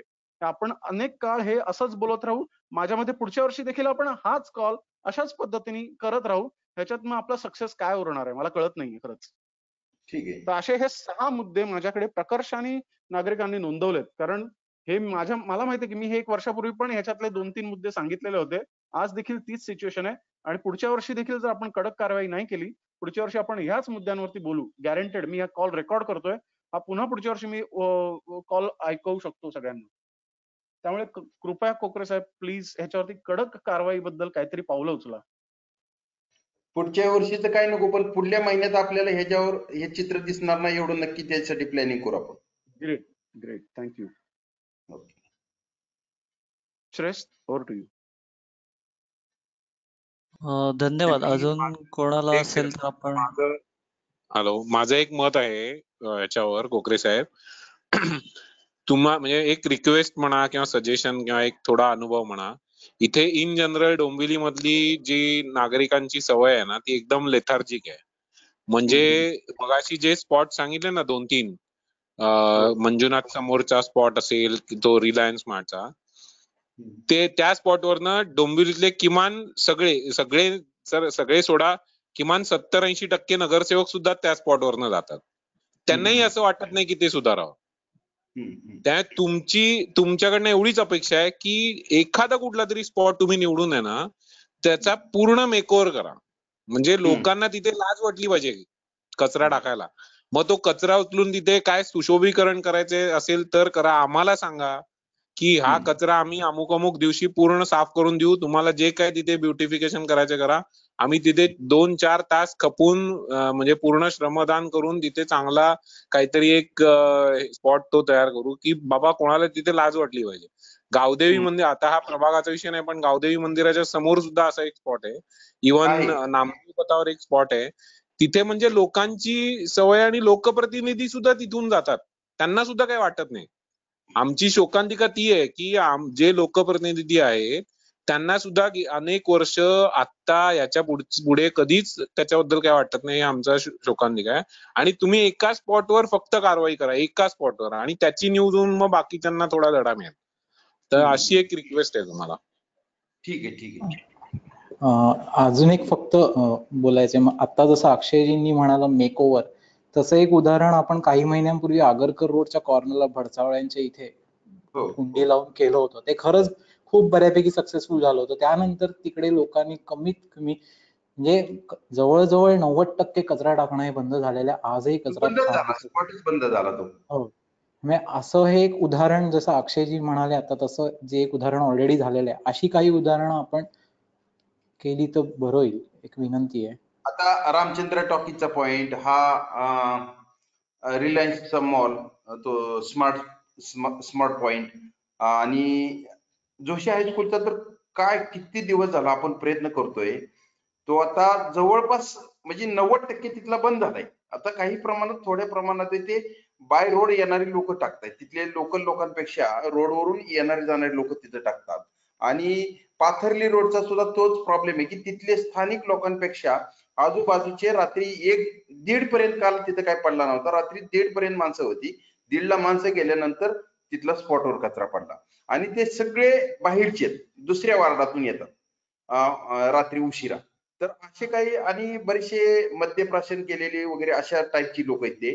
त्यामुळे कर्मचाऱ्यांना सुद्धा त्यांच्यावर कारवाई करायला खूप कठीण जात आहे. परंतु आता एक स्पॉट घेऊन जवळपास तुमची आता पूर्वी डायरेक्ट आरशी भरत होती, एक काय 2 आरशा भरत होत्या, असे स्पॉट होते. त्याचं प्रमाण आता अगदी छोट्या घंटागाडीवर आलेलं आहे. ते सुद्धा आता आपल्याला टोटली बंद करायचे. तर त्यासाठी आता खरंच अक्षरशः ह्या लोकांची किळच येते. ह्या लोकांना काय बोलावं, काय म्हणजे अक्षरशः हे थर्ड क्लास वृत्तीची लोक आहेत. यांना कितीही आता बघा, सगळ्यात महत्वाचं लोकांना तिथं कचरा टाकल्यानंतर ते उचलण्याबाबत महापालिकेबद्दल चीड निर्माण होते. परंतु आपल्या समोर कचरा टाकलेल्या माणसाला सुद्धा कोण झापत नाही किंवा कोण त्याच्याबद्दल बोलत नाही, त्याच्याबद्दल लोकांना चीड येत नाही. ही एक खूपच दुर्दैवाची बाब आहे. लोकांना कचरा टाकणाऱ्या व्यक्तीबद्दल खूप चीड निर्माण झाली पाहिजे आणि महापालिका ते उचलते त्यांच्यावरच जास्त चीड निर्माण करतात. खरं ही जोपर्यंत तुम्ही त्या स्पॉटवर माणसं कचरा टाकला जातो त्याच्यावर चीड निर्माण होत नाही तोपर्यंत अशा लोकांची प्रवृत्ती सुद्धा थांबणार नाही. आता रात्रंदिवस 24 तास तर काही स्पॉटचं निगराणी करणं महापालिकेला शक्य नाही, कारण त्या लोकांना परत कामावर यायचं असतं. रात्री 1:30 पर्यंत काल माणसं उभा होती, 1:30 नंतर कचरा पडला. आता ह्या अशा प्रवृत्तीला खरंच म्हणजे एक हद्दच झाली यांची. तर ह्या तरी सुद्धा आम्ही आता काही स्पॉट घेऊन 24 तास तिथे निगराणी करत टप्प्याटप्प्यात ह्या स्पॉटचं नियोजन आम्हाला करायचंय. आणि या जानेवारी अखेरपर्यंत हे सगळे स्पॉट कसे बंद होतील ते आपण बघू. तुमचा जी आणि एफ वार्ड हा तसा बघितला तर आधारवाडीला मिक्स कचरा यांचा टोटल बंद झालेला आहे. जे काही रस्त्यावर स्पॉट आहेत थोडे ते तिथल्या तिथं सिग्रिगेट करून आपण तो घेतला जातो. परंतु आमचं टार्गेट असं राहील की रस्त्यावर सिग्रिगेशन हा विशेष टोटली स्टॉप पाहिजे. तर त्यासाठी आपल्याला ह्याचं नियोजन करावं लागेल आणि सिद्धी वेस्ट टू ग्रीन ही जी संस्था आहे ते ज्या सोसायटीमध्ये आम्ही कंपोस्टिंग केलेलं आहे त्यांचा कचरा आम्ही घ्यायचा नाही, म्हणजे direct Siddhi waste to green ही संस्था घेणार. तसं मोठ्या मोठ्या सोसायटींचा सुद्धा आपण त्या पद्धतीनेच सुरू केलेलं आहे. बालाजी अंगण, बालाजी गार्डन यासारख्या मोठ्या सोसायट्यात प्रकल्प उभा केलेले होते घनकचरा म्हणजे ओल्या कचऱ्यापासून कंपोस्टिंग, परंतु ते रन होत नव्हते. त्यांना दम देऊन आता ते रन करायला लावलेले आहेत. म्हणजे ह्या 2 सोसायट्यांचा जवळपास 2 टनाचा कचरा आता तिथं कंपोस्टिंग होणार आहे. त्या व्यतिरिक्त रिजन्सीचा जो ई वार्ड मधला जो भाग आहे तिथला साधारणतः 1.5 टन दररोज वाला कचरा आहे. तो एक ह्या 8-10 दिवसात त्यांचा प्लॅन्ट बनेल आणि तिथलाही कचरा आपल्याला बंद होईल. 26 जानेवारी पर्यंत साधारणतः तो कचरा तिथला पूर्णतः आपल्याला घ्यायचं पूर्ण स्टॉप होईल. आता ह्या तिन्ही ज्या मोठ्या सोसायटी आहेत यांचा ड्राय वेस्ट हा सिद्धी या संस्थेकडे दिला जातो. तसं आता बुधवारी ड्राय वेस्ट आणि बुधवारी आणि रविवारी ड्राय वेस्ट घेतला जातो आणि मग ओला कचरा त्या दिवशी शिवकायला जात नाही. ही जी समस्या आहे हा मोठ्या मोठ्या सोसायटींचा सगळा ड्राय वेस्ट या संस्थेकडे जर डायव्हर्ट झाला तर हा प्रश्नच निर्माण होणार नाही. आमचं टार्गेट ते असं आहे की ज्या मोठ्या सोसायटी आहेत यांचा सगळा ड्राय वेस्ट आधी इकडे या संस्थेकडे डायव्हर्ट करायचा, म्हणजे घंटा गाड्या ह्या मोकळ्या राहतील आणि आपल्याला हा काही छोट्या छोट्या चाळी आहेत किंवा झोपडपट्टी किंवा छोटी काही घरं आहेत तिथला ड्राय वेस्ट आपल्याला घ्यायला काही अडचण नाही, तो घेऊ. आणि जो मोठ्या सोसायटीतला हा ड्राय वेस्ट जर ह्या संस्थेकडे दिला तर आपल्याला सुशिक्षितपणे आपली यंत्रणा वापरणं शक्य होईल. आता त्यासाठी ह्या सिद्धी वेस्ट टू ग्रीनने बऱ्याच सोसायटी आता सध्या कव्हर केलेल्या आहेत आणि मला सगळ्यात सांगायला आनंद वाटतो की एक 15 दिवसापासून आम्ही ऍट सोर्स कंपोस्टिंगची चळवळ सुरू केलेली आहे आणि त्याच्यात पाठपुरावा करून या जवळपास 5 टन ओला कचरा ऍट सोर्स कंपोस्टिंग ह्या केलेल्या 15 दिवसाच्या प्रयत्नात होत आहे आणि जानेवारी अखेरपर्यंत आपल्याला हे टार्गेट एक 50 टन करायचे. म्हणजे 50 टन म्हणजे आपल्याला अजून 15 टन करायचे, म्हणजे 50 टनाचं तुम्हाला बायफर्केशन सांगतो. अगोदरच 30 टन ऍट सोर्सला कंपोस्टिंग होत होतं. आपण हा प्रयत्न केला एक 15 दिवसात याच्यात अजून 5 टन वाढलं, म्हणजे 35 टन आता ऍट सोर्सला कंपोस्टिंग होते आणि जानेवारी अखेरपर्यंत आपल्याला तो आकडा 35 टनाचा 50 टनावर न्यायचा आहे. म्हणजे अजून 15 टनाची आपल्याला ह्यात वाढ करायची आणि आपल्याला सांगण्यात आनंद होतो की सर्वोदयचे जे काही पालकर साहेब राहतात तिथले जे 10 सोसायटी आहेत, सर्वोदय मंदिर, सर्वोदय पूजा आणि त्यांचे इतर अजून 8 असे 10 जे सोसायटी आहेत त्या सर्वच आता कंपोस्टिंग या महिन्यात पूर्णतः ते त्यांच्याकडील ओला कचरा पूर्णतः कंपोस्टिंग करणार आहे. Dry waste already Siddhi waste to green कडे जातोय आणि तिथं आता सॅनिटरी नॅपकिन डायपर साठीच सुद्धा एक इन्सिनरेटर बसवण्यासाठी तिथल्या लोकांची आग्रही मागणी, म्हणजे त्यांचा कचरा आता त्या सोसायटीच्या बाहेर जाणारच नाही. अशा पद्धतीने ही 10 सोसायटींचे एक संकुल आहे, तिथलं नियोजन होत आहे. बालाजी अंगण, बालाजी गार्डन, सर्वोदय आशिष, सर्वोदय मला वाटतं लीला, ह्या सगळ्या सोसायटी आता या पद्धतीने जाते. मंगेशी डेझल त्यांचा सुद्धा एक ह्या आठवड्यात पूर्णत्वाला जात आहे कंपोस्टिंगचा प्लॅन्ट. तर अशा पद्धतीने ह्या सगळ्या मोठ्या सोसायटी ह्या मोठ्या सोसायटीचा प्रॉब्लेम आम्हाला असा होत होता की तिथे गेल्यानंतर घंटागाडी फुल व्हायची, त्यामुळे एकाच सोसायटीत ते घंटागाडीची कॅपॅसिटी संपायची. अशा मोठ्या आकाराच्या सोसायट्या यांचं जर तिथल्या तिथं जर कंपोस्टिंग झालं आणि ड्राय वेस्ट परस्पर गेला तर आमच्या वाहनांवरचा सुद्धा अतिरिक्त ताण कमी होईल आणि वाहनांना इतर उर्वरित भागातील कचरा संकलन अतिशय सुटसुटीतपणे त्यांना करता येईल. तर अशा पद्धतीनं हे नियोजन करत आहोत आणि सिद्धी वेस्ट टू ग्रीनच्या या संस्थेला आम्ही जे काही ड्राय वेस्ट देतो, जो ड्राय वेस्ट ते सेल करतात त्यातून महापालिकेला ते 1 रुपया रॉयल्टी देतात. आता रॉयल्टीचा हा जो विषय आहे तो मला सगळ्यांना अभिमानाने सांगावासा वाटतो की तुम्ही गुगलवरही सर्च करा, कुठेही सर्च करा, तुम्हाला गार्बेजला रॉयल्टी ही जगात कन्सेप्टच अजून निर्माण झालेली नाही. जसं तुमचं खरीप आहे, मुरुम आहे किंवा गौण खनिज आहे याला रॉयल्टी शासनाला दिली जाते, परंतु कचऱ्याला रॉयल्टी हा खूप अभिनव प्रयोग आहे आणि तो जगातील पहिला प्रयोग आपण या कल्याण डोंबिवलीमध्ये सुरू केलेला आहे. तर तो रॉयल्टी आता महापालिकेला बऱ्यापैकी चांगली रॉयल्टी यातनं निर्माण होऊ शकते. रॉयल्टी घेण्याचा उद्देश असा आहे की कचरा हा टाकून द्यायची वस्तू नाही, कचऱ्याला काहीतरी मूल्य आहे हे सगळीकडे बिंबलं पाहिजे. म्हणून आम्ही त्याला मोफत न संकलन करता त्याला काहीतरी त्यांनी पैसे चार्ज देणं आवश्यक आहे. म्हणून आम्ही हे प्रति किलो ₹1 रॉयल्टीचा निर्णय घेतलेला आहे. आणि आता या संस्थेकडे सगळे मॉल्स जे आहेत त्या मॉल्सचा सगळ्यांचा कचरा त्यांनी घेण्याचं सुरू केलेलं आहे. शॉपिंग सेंटरमध्ये प्रत्येक शॉपिंग सेंटरला ते डेडिकेटेड एक माणूस नेमणार आहे प्रत्येक दुकानातून कचरा संकलनासाठी. आणि तो संकलित झालेला कचरा तो त्यांच्या घंटागाडीत घेऊन जाणार आहे. घंटागाडी म्हणजे टेम्पो, म्हणजे तो फक्त ड्रायव्हिंगसाठीच असणार आहे. तर अशा पद्धतीनं या संस्थेमार्फत हा ड्रायव्हिंग संकलनाची मोहीम सुरू करत आहोत. मार्च अखेरपर्यंत या पद्धतीनं 100 टन ड्रायव्हिंग संकलित झालाच पाहिजे हे आमचं नियोजन आहे. आणि जो आता जानेवारी अखेरपर्यंत आम्ही 50 टनाचं ऍट सोर्स कंपोस्टिंगचं टार्गेट ठेवलेलं आहे ते मार्च अखेरपर्यंत आम्हाला ते 100 टनापेक्षा अधिक हा ऍट सोर्स कंपोस्टिंगचं टार्गेट पूर्ण करायचं आहे. अशा पद्धतीनं साधारणतः 200 मेट्रिक टन कचरा हा महापालिकेचा या कचऱ्याशी संबंधच ठेवायचा नाही. तो ऍट सोर्सला कंपोस्टिंग झाला पाहिजे किंवा त्या संस्थेने तो ड्रायव्हिंग रिसायकलिंगला पाठवला पाहिजे. म्हणजे 600 टनातला 200 टन हा कचरा हा महापालिकेला या 200 टनाचा कुठलाही ताण त्यांच्यावर महापालिकेवर राहणार नाही. महापालिका इतर जो 400 टन शिल्लक राहिलेला जो कचरा असेल तो संकलित करेल आणि त्यातूनही टप्प्याटप्प्यात हा 50% म्हणजे 300 टनापेक्षा अधिक कचरा हा ऍट सोर्सला तो थांबला जाईल याचं नियोजन आम्हाला करायचं आहे.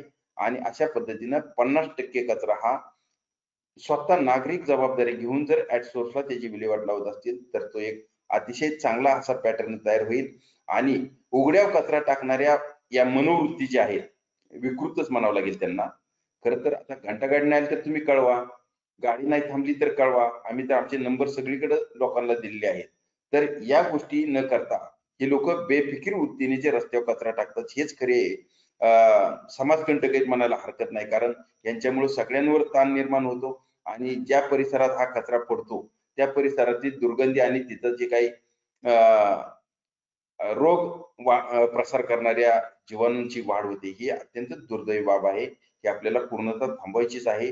आणि जानेवारी अखेरपर्यंत एफ वॉर्डातले सगळे स्पॉट कसे निर्मूलन होतील गार्बेज वल्नरेबल पॉइंट, तर त्या दृष्टीने एक आम्ही आता सूक्ष्म आराखडा तयार करून या आठवड्यात आम्ही तुम्हाला सुद्धा तो सांगू कशा पद्धतीने आम्ही हे प्लॅनिंग करतोय. तुमच्या जे त्यात काही सजेशन असतील किंवा तुमच्याकडून जर स्थानिक पातळीवर त्या spot garbage vulnerable point remove करण्यासाठी काही मदत झाली तर नक्कीच ती स्वागतार्ह आहे.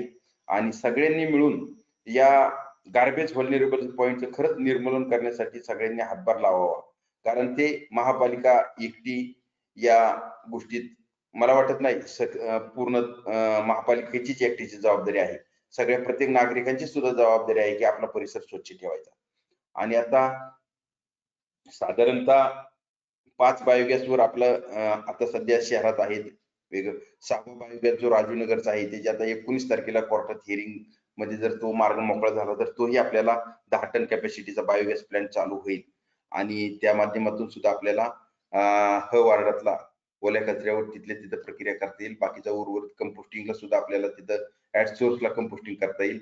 आणि आम्ही आता सगळ्या सोसायट्यांचं टार्गेट करतो, म्हणजे सगळ्या सोसायट्या एक प्राधान्यक्रमात घेतो आहे की त्या सोसायटीत कंपोस्टिंग तिथल्या तिथं झालं पाहिजे. म्हणजे हा अतिरिक्त ताण महापालिकेला जो आहे तो पूर्ण कमी होईल आणि महापालिकेची यंत्रणा जी उर्वरित यंत्रणा कामासाठी आपल्याला सक्षमपणे राबवता येईल. आता यात 2-3 गोष्टी वारंवार उल्लेख होतोय. रविवार आणि बुधवारी ओला कचरा घेतला जात नाही, मग तिथं ड्राय वेस्ट आम्ही घेतो असं सांगतात. आणि त्याचबरोबर डायपर आणि सॅनिटरी नॅपकिनच्या ज्या आम्ही सूचना 25 मे 2020 ला दिलेल्या आहेत त्याचं तंतोतंत पालन होत नाही. यासाठी आम्ही एक ह्या सुटसुटीतपणे त्यांना आमच्या स्टाफला एक परिपत्रक काढतो. त्या परिपत्रकाच्या माध्यमातून त्यांना सूचना दिल्या जातील आणि याच्यावर जर वारंवार काही लोकांकडून जर निग्लिजन्स होत असेल तर त्याच्यावर आम्ही गंभीर नोंद घेऊन त्यांच्यावर कारवाई प्रस्तावित सुद्धा करता येईल. कारण आपण ज्या गोष्टी लोकांना विश्वास देतो, लोकांना सांगतो, त्यात जर आमच्या कर्मचाऱ्याकडून जर नाही झाले तर ती ही चुकीची बाब आहे आणि अशी प्रथा पडताच कामा नये. आता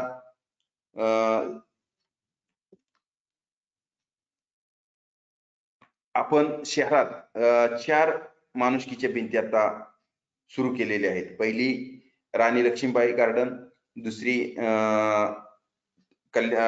डोंबिवलीतलं केडीएमसीचं ऑफिस फ आणि ग वॉर्डाचं वार्ड ऑफिस, तिसरी कल्याण पूर्वमध्ये ड प्रभागाचं वार्ड ऑफिस आणि आज चौथी टिटवाळा येथे गणपती मंदिराच्या समोर. तर अशा पद्धतीने 4 माणुसकीच्या भिंती आता सुरू झालेल्या आहेत आणि या व्यतिरिक्त आणखी 6 म्हणजे टोटल 10 प्रत्येक प्रभागात किमान 1 माणुसकीची भिंत असावी हे आम्ही टार्गेट ठेवलेलं आहे.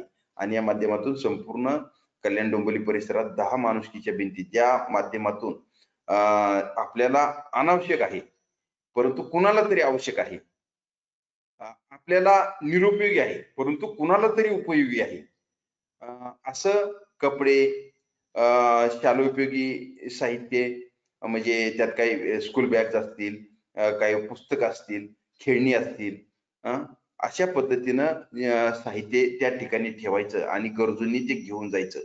हे आम्ही आता माणुसकीच्या भिंतीच्या माध्यमातून या गोष्टीचं एक सर्क्युलेशन निर्माण करत आहोत आणि खरोखरच आम्ही पाहिलं की या मोहिमेला सुद्धा नागरिकांकडून उदंड प्रतिसाद येत आहे. आणि आपण आता प्रत्येक रविवारी एक ड्रायव्हिंग संकलनाची जी अभिनव मोहीम सुरू केलेली आहे. पहिल्या रविवारी ई वेस्ट, दुसऱ्या रविवारी कापड, तिसऱ्या रविवारी काच आणि कागद आणि चौथ्या रविवारी फुटवेअर्स आणि फर्निचर. तर अशा पद्धतीनं ही जी मोहीम सुरू केली आहे, या मोहिमेत सगळ्यात सक्सेसफुल झालं ते ई वेस्ट संकलन. आपल्या मंचाच्या वतीनं सुरुवात आपण 2 ऑक्टोबर पासून केली होती. अतिशय चांगल्या पद्धतीने ई वेस्ट संकलन होतंय. कचऱ्यामध्ये ई वेस्टचं प्रमाण अजिबात आता दिसून येत नाही. आणि त्याचबरोबर दुसरा जो टप्पा सक्सेसचा जो आहे तो म्हणजे कापड कलेक्शन. पहिल्या ड्राईव्ह मध्ये आपल्याला 4 टन साधारणतः कपडे कलेक्शन झाले आणि आजच्या मोहिमेमध्ये आज दुसरा टप्पा होता म्हणजे दुसरी वेळ होती ही कपडे संकलनाची. आज सुद्धा 3 टन आपल्याला साधारणतः कपडे कलेक्शन झाले. या 2 संकलनासाठी अतिशय चांगल्या पद्धतीने लोकांचा प्रतिसाद भेटत आहे. काच, कापड आणि कागद आणि फुटवेअर्स, फर्निचर यामध्ये अजून तेवढा फारसा प्रतिसाद भेटत नाही, परंतु नक्कीच मला खात्री ही मोहीम सातत्यानं आपण लोकांपर्यंत पोहोचवली तर नक्कीच त्यात चांगला प्रतिसाद भेटेल. आज विशेष म्हणजे मला सांगायला आनंद नक्कीच या गोष्टीचा वाटेल की मला कपडे द्यायचे आहेत तुमच्या पॉइंटवर, तिथं माणसं आहेत का किंवा तिथं मला किती वेळेत देता येईल वगैरे अशा काही शंका असणारी किंवा या कपडे संकलनाच्या मोहिमेबद्दल अधिक माहिती जाणून घेणारे साधारण आज मला 25 पेक्षा अधिक फोन आले. म्हणजे निश्चितच लोकांमध्ये या गोष्टीचं अवेअरनेस वाढत आहे आणि लोकांना उत्सुकता आहे आणि अत्यंत उदंड असा प्रतिसाद कपडे संकलनाच्या मोहिमेला मिळत आहे. म्हणजे लोक खूप आनंदाने, अभिमानाने या मोहिमेत सहभागी होत आहेत. असंच प्लॅस्टिक संकलनाच्या मोहिमेत जर सहभागी झाले, कागद संकलनाच्या मोहिमेमध्ये सहभागी झाले तर निश्चितच आपलं एक आयडियल असं मॉडेल तयार होईल. आता प्लॅस्टिकच्या संदर्भात आम्ही आता सगळ्याच आमच्या स्टाफला एक सर्क्युलर काढणार आहे. म्हणजे प्लॅस्टिकच्या बॉटलमध्ये सगळं प्लॅस्टिक त्यांनी आठवडाभराचं ठेवायचं आणि त्या बॉटल सहित त्यांनी सोमवारी हजर राहायचं. तर ते एक परिपत्रक काढलं तर सगळ्या स्टाफची एक जबाबदारी वाढेल आणि एक बॉटलमध्ये प्लॅस्टिक जमा करून म्हणजे आणायला सुटसुटीत वाटेल. अशा पद्धतीने आम्ही आता ह्या मोहिमेत प्लॅस्टिक संकलनाच्या मोहिमेला एक रूप देत आहे आणि या माध्यमातून दर आठवड्याला साधारण 5-10 टन प्लॅस्टिक जमा व्हावं अशी आम्हाला अपेक्षा आहे आणि नक्कीच त्यात सगळ्यांनी भाग घेतील. आता तुम्हाला सांगायला हरकत नाही, आमचे सगळे SI आणि CSI आहेत त्यांना मी ती मॅजिक बकेट जी आहे कंपोस्टिंगची घरात कंपोस्ट करायची, त्या सगळ्यांना मी स्वतःहून डोनेट केले ह्या प्लॅस्टिक बास्केट आणि सगळ्यांच्या आठवड्याला त्यांची फीडबॅक घेतो. कशा पद्धतीने कंपोस्टिंग होतं, त्यांचे जिओ टॅगनी फोटो मागवतो. प्रत्येकावर जबाबदारी येते आणि मी ऑफिस मध्ये सुद्धा सगळ्यांना दिलेले आहे. अशा पद्धतीनं 60 बास्केटचं आम्ही वितरण केलेलं आहे. म्हणजे तेवढी लोक स्वतःच्या घरी कंपोस्टिंग करायला सुरुवात केलेली आहे. जेणेकरून चॅरिटी बिगिन्स ॲट होम म्हणतात तसं आपल्यापासूनच आधी सुरुवात करणं गरजेचे आहे. त्यामुळे या सगळ्यांना लोकांना हे या बास्केटचं वितरण केलेलं आहे आणि त्याचं दररोज ते स्वतःहून काळजी घेतात आणि आठवड्याला यांचा एक अहवाल मागवतो, जेणेकरून हे व्यवस्थित चालले पाहिजे. तर अशा पद्धतीने वेगवेगळे आम्ही प्रयोग करत आहोत. आता कार्यालयामध्ये सुद्धा 2 बकेट ठेवून त्यात एकात प्लास्टिक आणि एकात कागद अशी आम्ही आता मोहीम सुरू केलेली आहे. त्यामुळं आमच्यापासूनच ही शिस्त लागणं गरजेचे आहे. हे सगळ्यांच्या मनावर बिंबणं गरजेचं आहे. अशा पद्धतीनं वेगवेगळे प्रयोग करत आपण कल्याण डोंबिवली हे पूर्वी 600 टन आदरवाडी डम्पिंग ग्राउंडवर आपला कचरा जात होता कल्याण डोंबिवली हद्दीतील. आता सिग्रिगेशन झाल्यामुळं खूप चांगला फायदा होत आहे. जवळपास आपलं 60% ऍट सोर्सला सिग्रिगेशन होत आहे आणि 20% कचरा हा उंबर्डे प्लांटवर तिथं सिग्रिगेट होते तिथल्या इंटिग्रेटेड वेस्ट मॅनेजमेंट प्रोजेक्टवर. तर अशा पद्धतीनं 80% कचऱ्याची आपली वर्गवारी होत आहे, वर्गीकरण होत आहे. परंतु माझं असं टार्गेट आहे की 80% पेक्षा जास्त कचरा हा ऍट सोर्सला सिग्रिगेट झाला पाहिजे आणि उर्वरित 20% हा आपल्याला त्या उंबर्डे आणि आता नवीन निर्माण होऊ घातलेल्या 12वे प्लांटवर सिग्रिगेट झाला पाहिजे. 80% घराघरातून झालं तर खूप चांगली गोष्ट आहे आणि मला तर खात्री आहे की आता आपण व्यापारी भागातील सुद्धा कचरा संकलन म्हणजे ट्रायवेस्ट त्यांचा या संस्थेमार्फत घ्यायला सुरुवात केली आहे.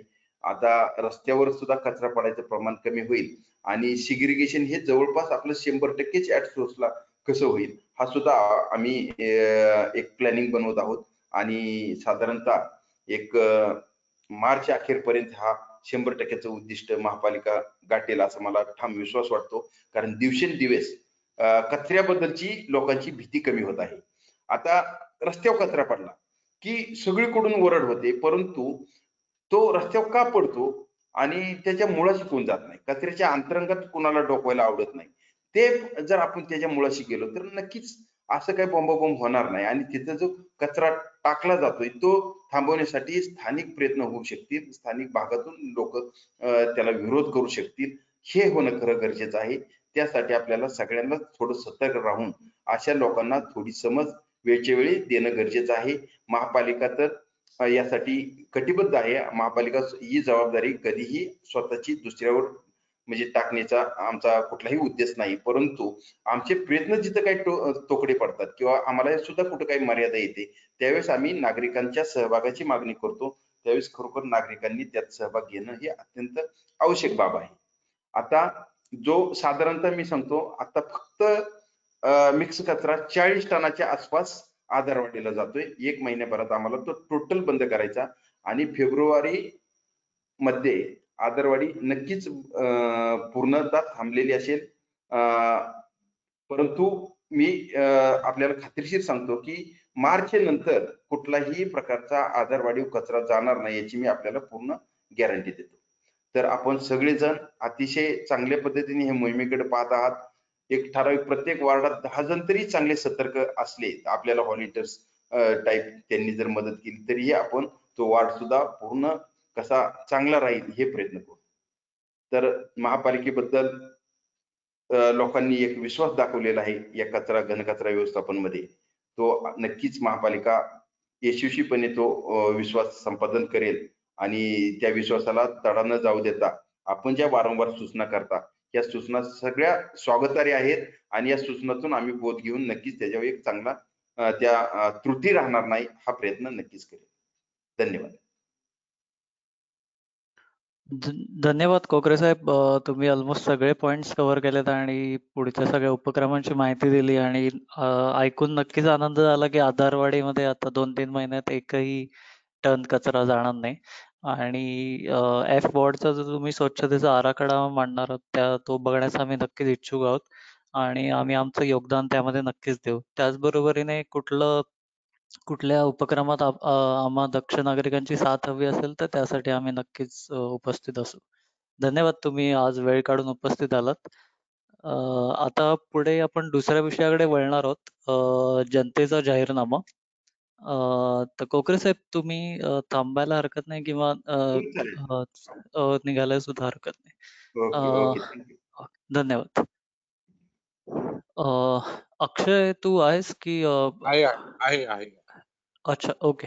तर पुढचा जो विषय आहे जनतेचा जाहीरनामा त्याची आपण थोडक्यात ओळख करून घेऊया. सर्वांना धन्यवाद. आता आपण इथे 10-12 जण उपस्थित आहोत. आता जनतेचा जाहीरनामा हा विषय असा आहे की आता येत्या काही काळात, आगामी काळामध्ये आपल्या निवडणुका प्रस्तावित आहेत. तर आपल्याला आता माहिती आहे की निवडणुका आल्या की जनरली जे कोणी इच्छुक उमेदवार असतात ते आपल्याला काही म्हणजे जाहीरनामा प्रसिद्ध करतात की आम्ही हे करू, ते करू, आपल्या विभागामध्ये काय कामं करू वगैरे असं. तर आपण यावेळेस जरा एक वेगळा उपक्रम करतोय की ज्याच्यामध्ये विभागवार आपण या ज्या काही समस्या आहेत, आता आपण स्वच्छता हा विषय घेतला, पण बाकी ऍडमिनिस्ट्रेटिव्ह समस्या असतात, काही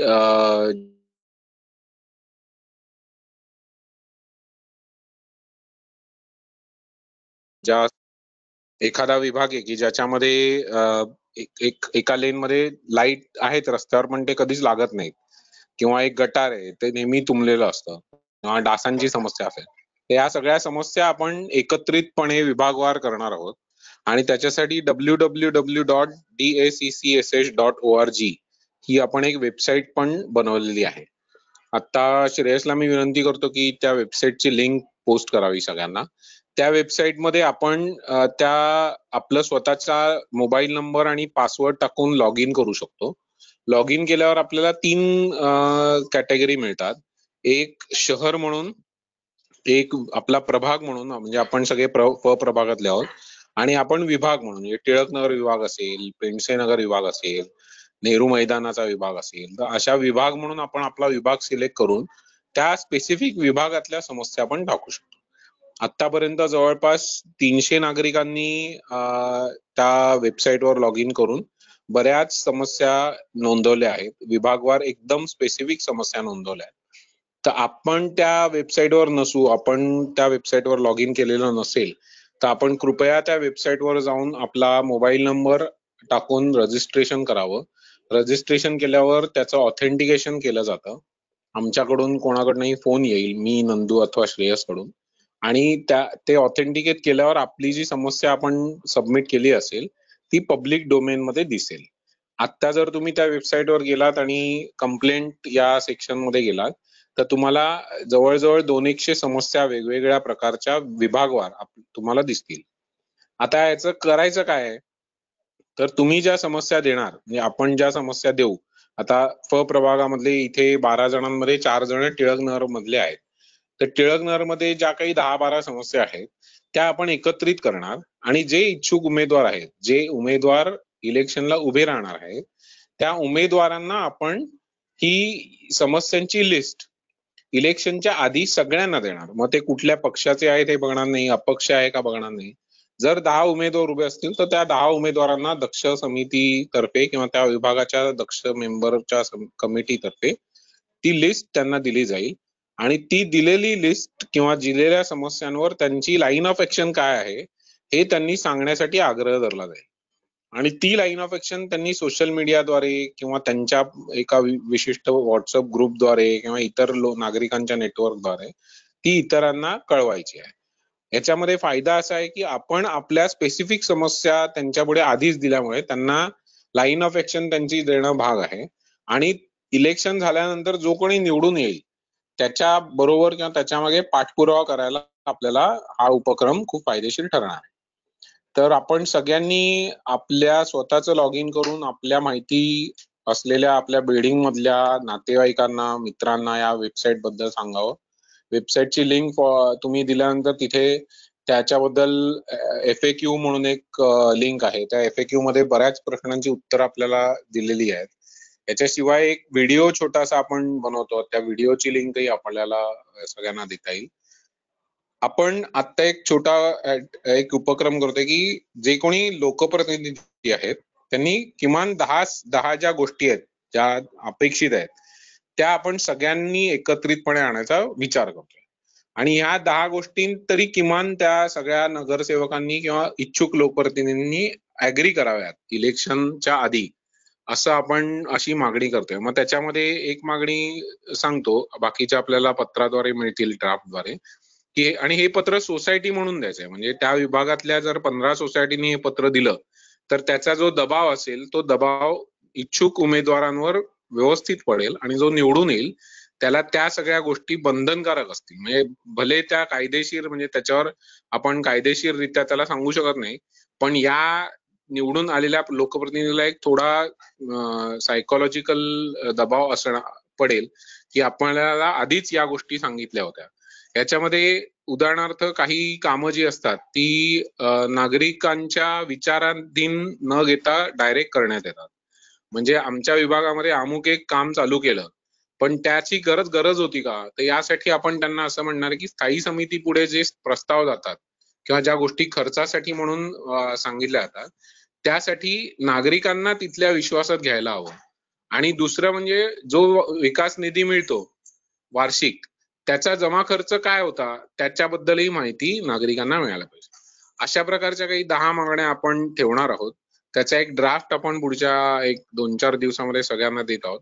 तर आपण ज्या सोसायटीमध्ये राहतो त्या सोसायटीमधल्या सदस्यांसोबत चर्चा करून तो ड्राफ्ट फायनल करून आपल्याला जर त्याच्यामध्ये काही बदल हवे असतील, आपल्याला काही गोष्टी ऍड करायच्या असतील आपल्या सोसायटीच्या म्हणून, तर त्या ऍड करून आपण त्या तयार राहणार आहोत. आणि ज्या दिवशी इलेक्शन डिक्लेअर होईल, ज्या दिवशी सभासद आपल्या विभागाचे नक्की होतील त्या दिवशी आपण सोसायटीतर्फे ते लेटर त्या सगळ्या उमेदवारांना देणार. तर असा हा उपक्रम आहे. या उपक्रमाबद्दल अजून काही माहिती हवी असेल तर नक्की आपण श्रेयसला, मला किंवा नंदूला विचारायला हरकत नाही. 9 वाजता मीटिंग सुरू झाली. आपण जवळजवळ 1-1.5 तास आता मीटिंग मध्ये आहोत. तर आत्ताही विचारायला हरकत नाही, पण आता जर उशीर होत असेल कोणाला तर आवर्जून व्हॉट्सअपवर किंवा कॉल करून आम्हाला या गोष्टीसाठी विचारणा करायला हरकत नाही. हे जे 2 ड्राफ्ट आहेत ते 1-2-3 दिवसामध्ये आपल्याला दक्षच्या ग्रुप मार्फत आपल्यापर्यंत पोहोचतील.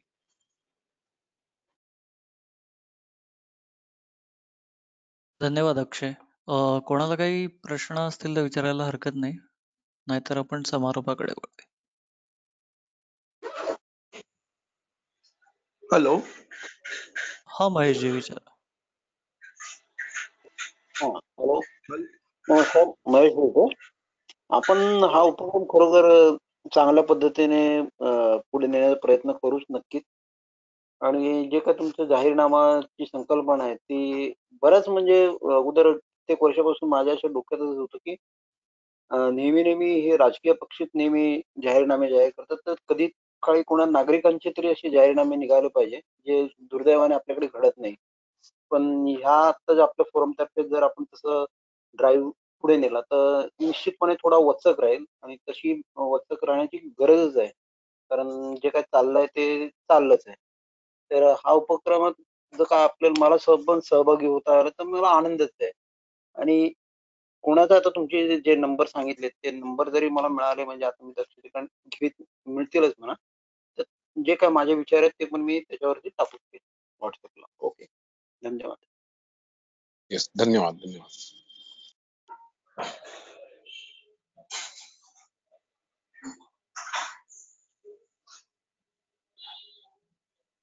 दीपकजी तुम्हाला काही विचारायचं?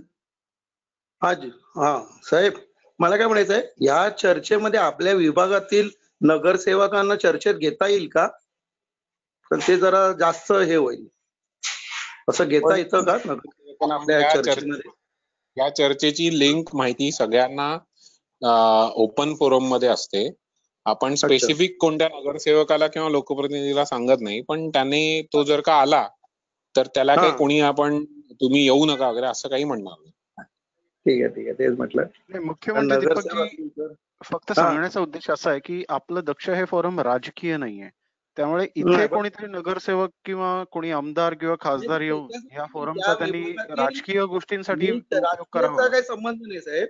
मला काय म्हणायचं, हे जे प्रॉब्लेम असतात त्या विभागातले असतात ना, तर ते जे प्रॉब्लेम असतात ते त्यांच्या कानावर पडतील, हा उद्देश आहे. कारण प्रत्येक विभागात वेगवेगळे राजकीय पक्षाचे नगरसेवक असतात, बरोबर ना? मला असं काही राजकीय पक्ष म्हणून नाही म्हणायचंय. आपण जे डिस्कशन करतोय ना, चर्चा, ती त्यांच्या कानावर यावी, म्हणजे त्यांना पण त्याच्यामध्ये थोडं पुश करता येईल. आपण कुठलंही इन्व्हिटेशन देत नाही, पण त्यांनी जर का कोणी आले तर आपण त्यांना नागरिक म्हणून म्हणजे तुमचे जे विचार आहेत त्या विचारांच्या तुम्ही आणि त्याच्यामध्ये आपण कुठलाही भेदभाव करणार नाही. तुम्ही नाही, ते बरोबर. सुद्धा नागरिक म्हणूनच या फोरमवर येतील. दुसरा एक विचार असा आहे की बेसिकली प्रत्येक नगरसेवक एक नागरिक आहे आणि नागरिक म्हणून जॉईन करायला काही हरकत नाही, जसं अक्षयने सांगितलं. पण अजून एक गोष्ट अशी आहे की आपण कल्याण डोंबिवलीचा जर तुम्ही इतिहास बघितलात तर आजपर्यंत कल्याण डोंबिवलीकर हे फक्त राजकीय पक्ष आणि त्यातल्या नेते मंडळींवरती अवलंबून राहिलेत. प्रशासनाशी थेट जे इम्प्लिमेंटर आहेत, जे खरोखर शहरासाठी काम करणारे अधिकारी आणि कर्मचारी आहेत, यांच्याशी थेट संपर्क आज तागायत कल्याण डोंबिवलीकरांचा झालेलाच नाही. हे दुर्दैव आहे. आणि जो आता व्हायला सुरुवात झाली तर लगेच ह्या अधिकाऱ्यांनी आपल्याला हात द्यायला सुरुवात केली की हो. आता जर वर्षभरात तुम्ही बघितलं तर स्वच्छतेच्या बाबत आपल्याला बऱ्याच मोठ्या प्रमाणावरती घडामोडी घडलेल्या दिसतात. त्यामुळे जर नागरिकांनी जर असा थेट प्रशासनाशी संबंध ठेवायला सुरुवात केली, लक्षात घ्या मी सांगतो त्या गोष्टीचं, कारण दक्षचा मुख्य गाभा तो आहे. थेट नागरिकांनी जर प्रशासनाशी संबंध ठेवायला सुरुवात केली, त्यांच्या कंप्लेंट सिस्टीमला वापरायला सुरुवात केली, तर ह्या नगरसेवकांचा भाव काय राहील? आणि जर त्यांना स्वतःचा भाव टिकवायचा असेल तर त्यांना क्रिएटिव्ह किंवा व्यवस्थित लोकाभिमुख काम करणं हे गरजेचंच राहील. ते अगदी आपल्याला बरोबर. नुसती आश्वासनं देऊ राहणार नाही.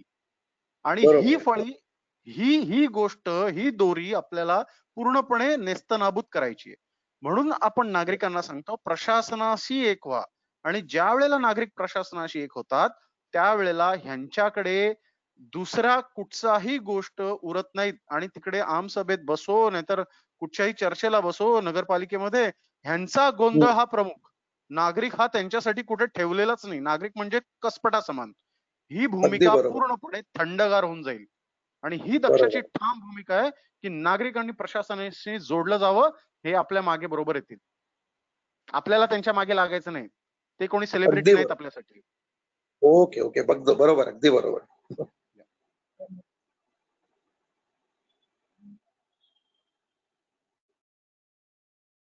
अजून कोणाला काही प्रश्न आहेत का? नाहीतर आपण समारोपाकडे वळूया. अच्छा. धन्यवाद. आपण सगळेजण वेळात वेळ काढून इकडे उपस्थित राहिलात आणि दक्षच्या या ॲक्टिव्हिटीमध्ये आणि आपल्या सगळ्यांचा सहभाग नोंदवलात. पण ही जी ॲक्टिव्हिटी आहे दक्षची, ही म्हणजे लोकांनी लोकांसाठी केलेली एक चळवळ आहे आणि इथे कोणीही म्हणजे इलेक्शनसाठी किंवा याच्यासाठी आलेलं नाहीये. तर आपण जास्तीत जास्त लोकांपर्यंत पोहोचण्याचा प्रयत्न करूया. आणि दक्षच्या ॲक्टिव्हिटीमध्ये कोणाला ॲक्टिव्हली पार्टिसिपेट करायचं असेल, कुठली जबाबदारी घ्यायची असेल, कुठल्या उपक्रमामध्ये ॲक्टिव्हली सहभागी व्हायचं असेल, तर निश्चितच मला, अक्षयला, नंदूला संपर्क करायला हरकत नाही. पुढच्या वेळी येताना अजून 2-5 जणांना आपल्या प्रभागातल्या, आपल्या सोसायटीमधल्या यांना या मीटिंगसाठी बरोबर घेऊन येऊया. दर रविवारी आपली मीटिंग असते. एफ वॉर्डची म्हणजे महिन्याच्या दुसऱ्या रविवारी असते आणि त्यानंतर मग GH-E अशी असते. धन्यवाद. पुढच्या महिन्याच्या दुसऱ्या रविवारी आपण परत भेटूया. थँक्यू.